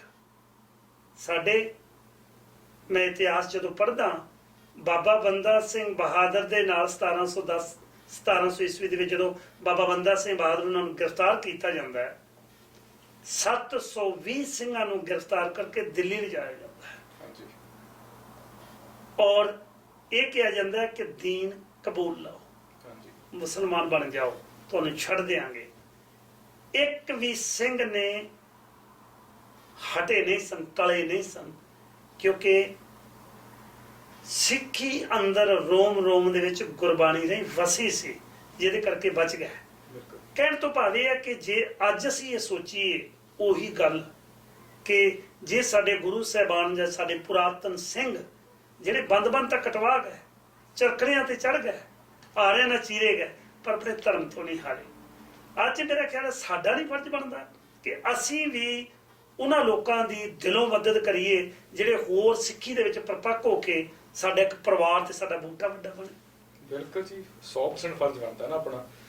ਇਹ ਸੋਚਣ ਵਾਲੀ ਗੱਲ ਹੁੰਦੀ ਹੈ ਵੀ ਆਪਾਂ ਇੱਥੇ ਮੁਲਕ ਚ ਆਏ ਆ, ਆਪਾਂ ਨੂੰ ਕੌਣ ਲੈ ਕੇ ਆਇਆ ਜੀ? ਆਪਣੀ ਵੀ ਕਿਸੇ ਨੇ ਬਾਹ ਫੜੀ ਆ ਤਾਂ ਇੱਥੇ ਪਹੁੰਚੇ ਆ। ਬਿਲਕੁਲ, ਤੇ ਹਰ ਇੱਕ ਬੰਦੇ ਕਿਸੇ ਨਾ ਕਿਸੇ ਨੇ ਬਾਹ ਫੜੀ ਆ ਤਾਂ ਇੱਥੇ ਮੁਲਕਾਂ 'ਚ ਪਹੁੰਚੇ ਆ, ਚੰਗੀਆਂ ਜੌਬਾਂ ਤੇ ਲੱਗੇ ਹੋਏ ਆ। ਤੇ ਜੇ ਹੁਣ ਆਪਾਂ ਇੱਥੇ, ਮੈਂ ਨਿੱਕੀ ਐਗਜ਼ਾਮਪਲ ਹੈ ਨਾ, ਇਹ ਕੈਨੇਡਾ ਗਵਰਨਮੈਂਟ 25% ਆਪਾਂ ਇਨਕਮ ਟੈਕਸ ਦੇ ਸਕਦੇ ਆ ਜੀ, 1% ਆਪਦੀ ਪੇ ਚੋਂ ਆਪਾਂ ਕੱਢ ਕੇ ਉਹਨਾਂ ਪਰਿਵਾਰ ਦੀ ਮਦਦ ਨਹੀਂ ਕਰ ਸਕਦੇ। ਸਮਝ ਲਈ ਵੀ 26% ਕੱਟਿਆ ਗਿਆ ਸਾਡਾ ਜੀ ਜੀ। ਇੱਕ ਹੋਰ ਐਗਜ਼ਾਮਪਲ ਲੈ ਲਈਏ, ਆਪਣੇ ਨਗਰ ਕੀਰਤਨ ਹੁੰਦਾ ਸਭ ਤੋਂ ਵੱਡਾ, 3 ਲੱਖ ਬੰਦਾ ਇਕੱਠਾ ਹੁੰਦਾ। ਹਾਂਜੀ, ਜੇ ਇੱਕ ਬੰਦਾ $1 ਵੀ ਦੇ ਦੇਵੇ ਉਹ ਦਿਨ, ਹਾਂਜੀ, ਅਸੀਂ $1 ਦੇਣਾ ਸਿਰਫ ਅੱਜ ਦੇ ਦਿਨ ਵਾਸਤੇ ਸਾਲ ਦਾ ਜੀ, $3 ਲੱਖ ਹੋ ਗਿਆ। ਉਹ 3 ਲੱਖ ਦੇ ਡਾਲਰ ਨਾਲ ਆਪਾਂ ਮੈਨੂੰ ਤਕਰੀਬਨ 100 ਬੱਚਾ ਪੜ੍ਹਾ ਸਕਦੇ ਹਾਂ 10 ਸਾਲ ਵਾਸਤੇ। ਇਹ ਸ਼ਮਨਦੀਪ ਸਿੰਘ ਜੀ, ਨਗਰ ਕੀਰਤਨਾਂ ਦੇ ਵਿੱਚ ਮੈਂ ਰਿਸਰਚ ਕਰ ਰਿਹਾ ਸੀ, ਪਿਛਲੇ ਦਿਨੀ ਸਾਡੀ ਪ੍ਰੈਸ ਨਾਲ ਮੀਟ ਸੀ, ਪ੍ਰਬੰਧਕ ਸੱਜਣਾ ਦੀ, ਦੱਸ ਰਹੇ ਸਨ ਕਿ ਤਕਰੀਬਨ $5 ਮਿਲੀਅਨ ਦੀ ਟਰਨਓਵਰ ਹੈ, ਟੋਟਲ ਖਰਚਾ ਸੰਗਤਾਂ ਵੱਲੋਂ ਪਾ ਕੇ ਸਾਰਾ ਕੁਝ। ਕਿਉਂਕਿ ਤੁਸੀਂ ਦੇਖਿਆ ਕਿ 3 ਲੱਖ ਲੋਕਾਂ ਦੇ ਲਈ ਫੂਡ ਲੈ ਕੇ ਆਉਣਾ, ਸਾਰਾ ਇੰਤਜ਼ਾਮ ਕਰਨਾ, ਤਕਰੀਬਨ 5 ਮਿਲੀਅਨ ਦੀ ਟਰਨਓਵਰ ਹੈ ਹਰ ਸਾਲ। ਜੇ ਇਹੀ ਪੈਸਾ ਸਾਡੀ ਅੱਜ ਕੋਈ ਯੂਨੀਵਰਸਿਟੀ ਨਹੀਂ ਸਿੱਖਾਂ ਦੀ, ਸਿੱਖਾਂ ਦਾ ਕੋਈ ਟੀਵੀ ਚੈਨਲ ਨਹੀਂ, ਸਿੱਖਾਂ ਦਾ ਕੋਈ ਰੇਡੀਓ ਨਹੀਂ, ਸਿੱਖਾਂ ਦਾ ਕੋਈ ਆਪਣਾ ਹਸਪਤਾਲ ਨਹੀਂ ਜਿੱਥੋਂ ਜਾ ਕੇ ਸਿੱਖ ਕੋਈ ਇਹ ਕਰ ਸਕਣ। ਅਖੀਰ ਦੇ ਵਿੱਚ ਮੈਂ ਚਾਹਾਂਗਾ ਕਿ ਸਾਡੇ ਨੌਜਵਾਨ ਨੇ, ਤੁਹਾਡੀ ਜ਼ਿੰਦਗੀ ਦੇ ਵਿੱਚ ਐਡਾ ਵੱਡਾ ਬਦਲਾਅ ਆਇਆ, ਕੀ ਸੁਨੇਹਾ ਹੈ? 1 ਮਿੰਟ ਹੈ ਤੁਹਾਡੇ ਕੋਲ, ਮੈਂ ਕਹਿੰਦਾ ਜ਼ਰੂਰ ਦੱਸੋ ਜੀ ਇਹਦੇ ਬਾਰੇ। ਮੈਂ ਤਾਂ ਇਹੀ ਕਹਿਣਾ ਜੀ, ਆਪਾਂ ਜਿਹੜਾ ਆਪਣਾ ਕੰਮ ਆ ਕਿਸੇ ਹੋਰ ਤੇ ਨਾ ਛੱਡੀਏ। ਅੰਦਰ ਯਕੀਨ ਹੈਗਾ ਵੀ ਮੈਂ ਕੁਝ ਕਰ ਸਕਦਾ, ਮੈਂ ਬਦਲਾਅ ਲਿਆਉਣਾ। ਵੀ ਬਾਬਾ ਬੰਦਾ ਸਿੰਘ ਬਹਾਦਰ ਨੇ ਗੁਰੂ ਸਾਹਿਬ ਕੋਲ 5 ਦਿਨ ਲੈ ਕੇ ਤੁਰਿਆ ਸੀਗਾ ਤੇ ਕਿੱਡਾ ਵੱਡਾ ਕਾਫਲਾ ਬਣ ਗਿਆ ਤੇ ਜਾ ਕੇ ਇੱਟ ਖੜਕਾਤੀ। ਤੇ ਅੰਦਰ ਯਕੀਨ ਹੋਵੇ ਵੀ ਹਾਂ ਮੈਂ ਕੁਝ ਕਰ ਸਕਦਾ ਤੇ ਮਹਾਰਾਜ ਜੀ ਪਿੱਛੇ ਨਹੀਂ ਹਟਦੇ। ਆਪਾਂ ਇੱਕ ਕਦਮ ਪੁੱਟਿਆ ਸੀ ਤੇ ਵੀ ਇਹ ਸਾਰੇ ਹੌਸਲਾ ਨਾ ਛੱਡਣ, ਕਦੇ ਸਿੱਖ ਨਹੀਂ ਮਰਦੇ, ਸਿੱਖਾਂ ਨੂੰ ਕੁਝ ਨਹੀਂ ਹੁੰਦਾ। ਜਦ ਮਹਾਰਾਜ ਜੀ ਕਹਿ ਗਏ ਵੀ ਖਾਲਸੇ ਨੇ ਰਹਿਣਾ ਹੀ ਰਹਿਣਾ ਵਾ ਤਾਂ ਰਹਿਣਾ ਹੀ ਰਹਿਣਾ ਵਾ ਜੀ, ਪਰ ਆਪਾਂ ਆਪਣਾ ਫਰਜ਼ ਨਿਭਾਉਂਦੇ ਹੋਏ ਕੁਝ ਨਾ ਕੁਝ ਪੋਜ਼ਿਟਿਵ ਕਰੀਏ। ਨੈਗੇਟਿਵ ਬਹੁਤ ਕੁਝ ਹੈ, ਮੈਂ ਕੁਝ ਹੋਰ ਯਕੀਨ ਕਰ ਸਕਦਾ, ਮੈਂ ਇੱਕ ਹਿੱਸੇ ਨੂੰ ਸਿੱਖ ਦਿੰਦੇ, ਤੁਸੀਂ ਹੋਰ ਨੂੰ ਕਰ ਸਕਦੇ ਹੋ ਜੀ। ਇੱਥੇ ਐਂਡ ਦੇ ਆਪਾਂ ਸਾਰੇ ਭਰਾ ਬਿਲਕੁਲ ਮੂਹਰੇ ਹੋ ਕੇ ਡਟ ਕੇ ਖੜੀਏ, ਇਕੱਠੇ ਹੋ ਕੇ ਬਾਹਾਂ ਨਾਲ ਬਾਹਾਂ ਪਾ ਕੇ, ਹੱਥ ਨਾਲ ਹੱਥ ਮਿਲਾ ਕੇ ਤੇ ਕੁਝ ਚੰਗਾ ਪੋਜ਼ਿਟਿਵ ਚੀਜ਼ ਲਈਏ ਜੀ। ਬਹੁਤ ਬਹੁਤ ਸਰਦਾਰ ਸ਼ਮਨਦੀਪ ਸਿੰਘ ਜੀ, ਤੁਹਾਡਾ ਧੰਨਵਾਦ। ਇੱਕ ਐਸੀ ਸ਼ਖਸੀਅਤ ਨਾਲ ਤੁਸੀਂ ਗੱਲਬਾਤ ਸੁਣੀ ਹੈ ਜਿਨ੍ਹਾਂ ਦੇ ਜ਼ਿੰਦਗੀ ਦੇ ਵਿੱਚ ਕਿਵੇਂ ਬਦਲਾਅ, ਕਿਵੇਂ ਤਬਦੀਲੀ ਆਈ ਹੈ, ਔਰ ਉਸ ਤਬਦੀਲੀ ਤੋਂ ਬਾਅਦ ਮੇਰਾ ਖਿਆਲ ਹੈ ਸਾਡੇ ਲਈ ਇਹ ਸਿੱਖਣ ਦਾ ਸਮਾਂ ਹੈ, ਸਾਡੇ ਲਈ ਕੁਝ ਨਾ ਕੁਝ ਕਰਨ ਦਾ ਸਮਾਂ ਹੈ। ਉਮੀਦ ਹੈ ਕਿ ਅੱਜ ਦਾ ਇਹ ਪ੍ਰੋਗਰਾਮ ਤੁਹਾਨੂੰ ਜ਼ਰੂਰ ਪਸੰਦ ਆਇਆ ਹੋਵੇਗਾ। ਅਗਲਾ ਪ੍ਰੋਗਰਾਮ ਲੈ ਕੇ ਤੁਹਾਡੇ ਨਾਲ ਫੇਰ ਹਾਜ਼ਰ ਹੋਵਾਂਗੇ। ਗੁਰੂ ਬਖਸ਼ਿਸ਼ ਕਰਨ, ਕਿਰਪਾ ਕਰਨ। ਸਿਰਫ ਗੁਰਬਾਣੀ ਨੂੰ ਪੜ੍ਹਨ ਤੱਕ ਹੀ ਸੀਮਿਤ ਨਾ ਰੱਖੀਏ। ਵਾਕਈ ਕਾਲ ਖਾਏ ਕਿਛ ਹੱਥੋਂ ਦੇ, ਨਾਨਕ ਰਾਹ ਪਛਾਣੈ ਸੇ। ਗੁਰੂ ਸਾਹਿਬ ਦੇ ਸਿਧਾਂਤਾਂ ਤੇ ਪਹਿਰਾ ਦਿੰਦੇ ਹੋਏ ਜਿੱਥੇ ਅਸੀਂ ਕਿਰਤ ਕਰਨੀ ਹੈ, ਜਿੱਥੇ ਨਾਮ ਜਪਣਾ ਹੈ, ਉੱਥੇ ਵੰਡ ਕੇ ਛਕਣ ਦੀ ਜਿਹੜੀ ਪਿਰਤ ਹੈ ਉਹ ਵੀ ਇਸ ਤਰ੍ਹਾਂ ਜਾਰੀ ਰੱਖੀਏ, ਤਾਂ ਜੋ ਸਰੀਰਕ ਭੁੱਖ ਨੂੰ ਤਾਂ ਤੁਸੀਂ ਭੋਜਨ ਨਾਲ ਮਿਟਾ ਲਓਗੇ, ਪਰ ਉਹਦੇ ਨਾਲ ਆਤਮਿਕ ਭੁੱਖ ਲਾਉਣ ਦੇ ਲਈ ਗੁਰਮਤ ਵਾਲੇ ਪਾਸੇ ਆਉਣਾ ਬਹੁਤ ਜ਼ਰੂਰੀ ਹੈ। ਗੁਰੂ ਕਿਰਪਾ ਕਰਨ, ਰਹਿਮਤ ਕਰਨ। ਇਸੇ ਤਰ੍ਹਾਂ ਚੜ੍ਹਦੀਆਂ ਕਲਾਂ 'ਚ ਰਹਿ ਕੇ ਕੌਮ ਤੇ ਪੰਥ, ਇਸੇ ਤਰ੍ਹਾਂ ਸ਼੍ਰੀ ਗੁਰੂ ਗ੍ਰੰਥ ਸਾਹਿਬ ਮਹਾਰਾਜ ਜੀ ਦੀ ਸਿਧਾਂਤ ਦੇ ਉੱਤੇ ਪਹਿਰਾ ਦੇ ਕੇ ਇਹ ਅੱਗੇ ਅਸੀਂ ਚੱਲਦੇ ਰਹੀਏ। ਉਮੀਦ ਹੈ ਕਿ ਅੱਜ ਦਾ ਪ੍ਰੋਗਰਾਮ ਪਸੰਦ ਆਇਆ ਹੋਵੇਗਾ। ਵਾਹਿਗੁਰੂ ਜੀ ਕਾ ਖਾਲਸਾ, ਵਾਹਿਗੁਰੂ ਜੀ ਕੀ ਫਤਿਹ।